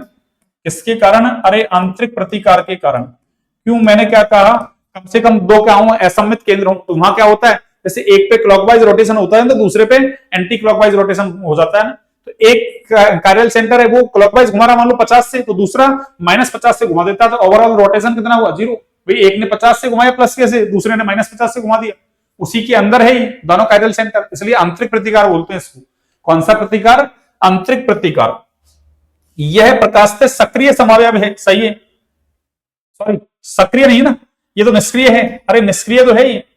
मेजो यौगिक असममित होता है, अरे असममित नहीं है, कम से कम मैंने कहा ना एक प्लेन ऑफ सिमेट्री या सेंटर ऑफ सिमेट्री होनी चाहिए, इसका मतलब सममिति का तत्व है यहाँ, तो इसका मतलब असममित नहीं है, ये तो सम्मित है। तो फिर बचा क्या, ये एकल यौगिक होते हैं, एकल है क्यों, ये अपना ना अरे अपनी मिरर इमेज नहीं बनाता ये, जैसे प्रकाशिक समावयवी है वो अपनी मिरर इमेज बना लेते हैं ना, ऐसे मिरर इमेज नहीं बनाता है। जैसे उसको क्या कहते हैं अपन, एनेंसियोमर, एक होता है डाइस्टीरियोमर, तो एनेंसियोमर अपनी मिरर इमेज बना लेता है, ये मिरर इमेज नहीं बनाता, इसलिए अकेला है, तो ये एकल यौगिक होते हैं। ये आंसर सही है भैया। तो ये सवाल थोड़ा सा ना, ये पेपर थोड़ा सा हल्का सा टाइट है ना उससे, क्यों ऑर्गेनिक का सवाल भी देखो उससे समावयवता से दिया है, समावयवता वैसे टाइट तो नहीं है, तो लेकिन फिर भी है ना थोड़ा सा हल्का सा टाइट लगती है ना। ये सवाल देखो आपके ना, जैसे मैंने कहा था ना कि फिजिक्स का सवाल जैसे बॉयल का नियम था वो फिजिक्स में था आपके, ऐसे ये भी फिजिक्स का ही है, ये वाला सवाल है ना। अरे प्रश्न तनाव अपने है, प्रश्न तनाव अपने है, लेकिन ये केमिस्ट्री में इतना नहीं है, ये आपके फिजिक्स से रिलेटेड सवाल है ना, बाकी आपको ऐसे केमिस्ट्री में डाल रखा है।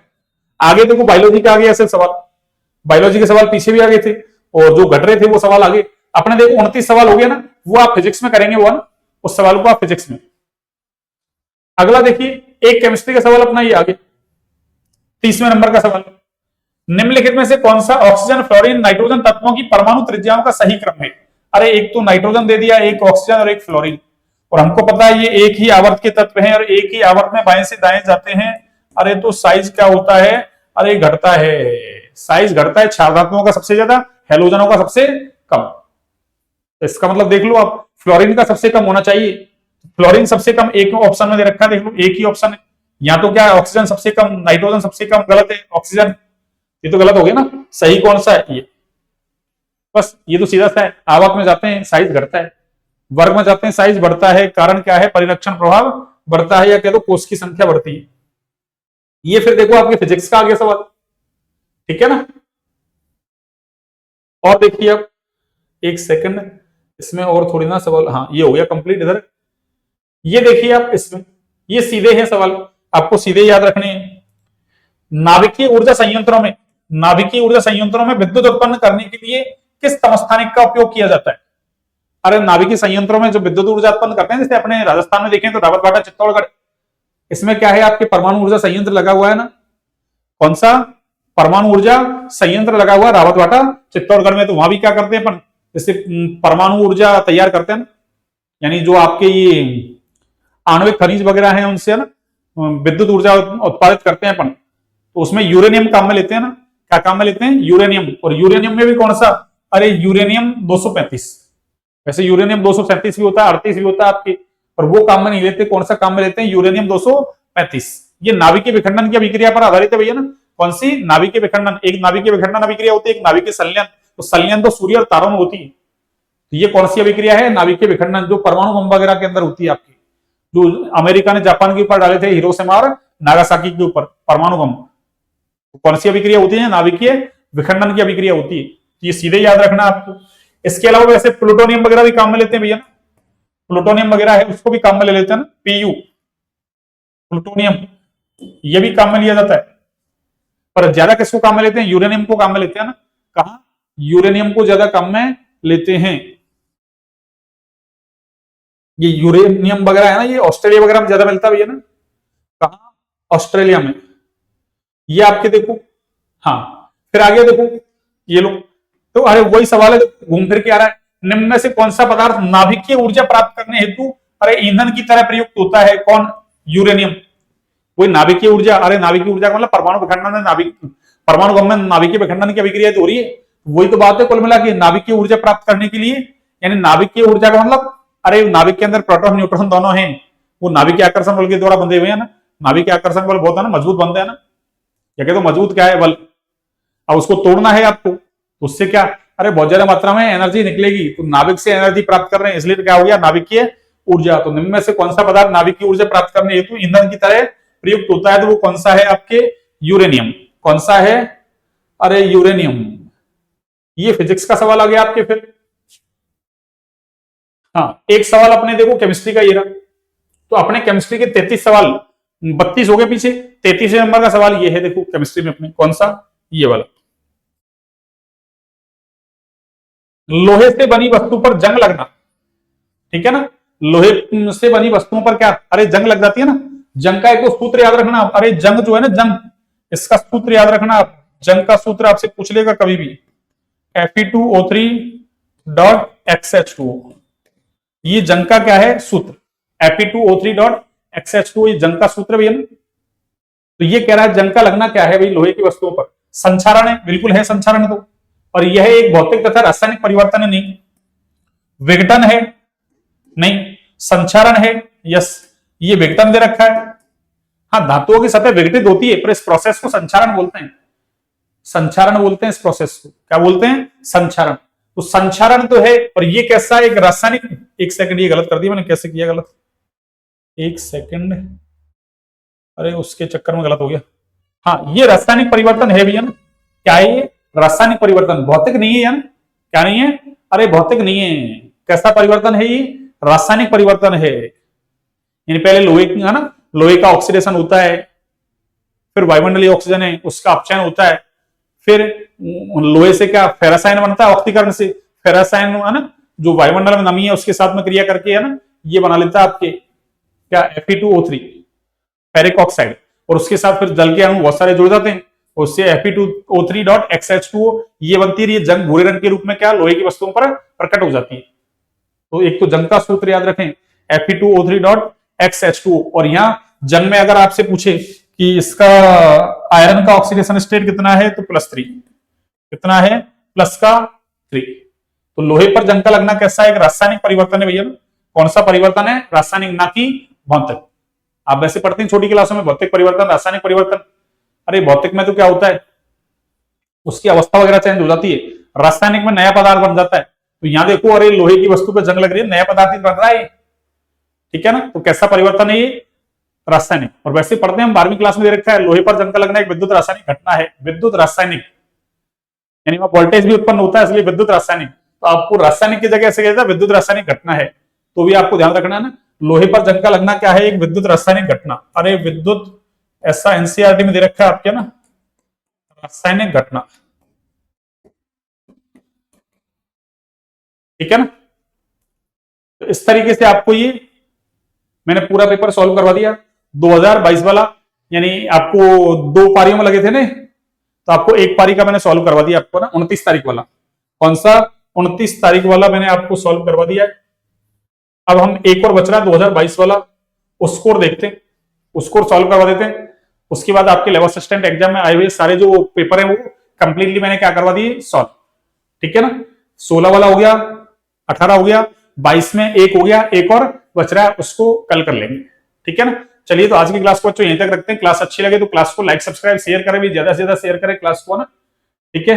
अब अपने 195 सब्सक्राइबर हो गए ना, 200 सब्सक्राइबर क्रॉस हो जाएंगे, तो मैंने कह रखा है आपको ना लाइव क्लास लिया करेंगे, फिर अपन फिर आपसे लाइव इंटरेक्ट होंगे, ठीक है। चलिए, तो आज की क्लास को यहीं तक रखते हैं बच्चों ना।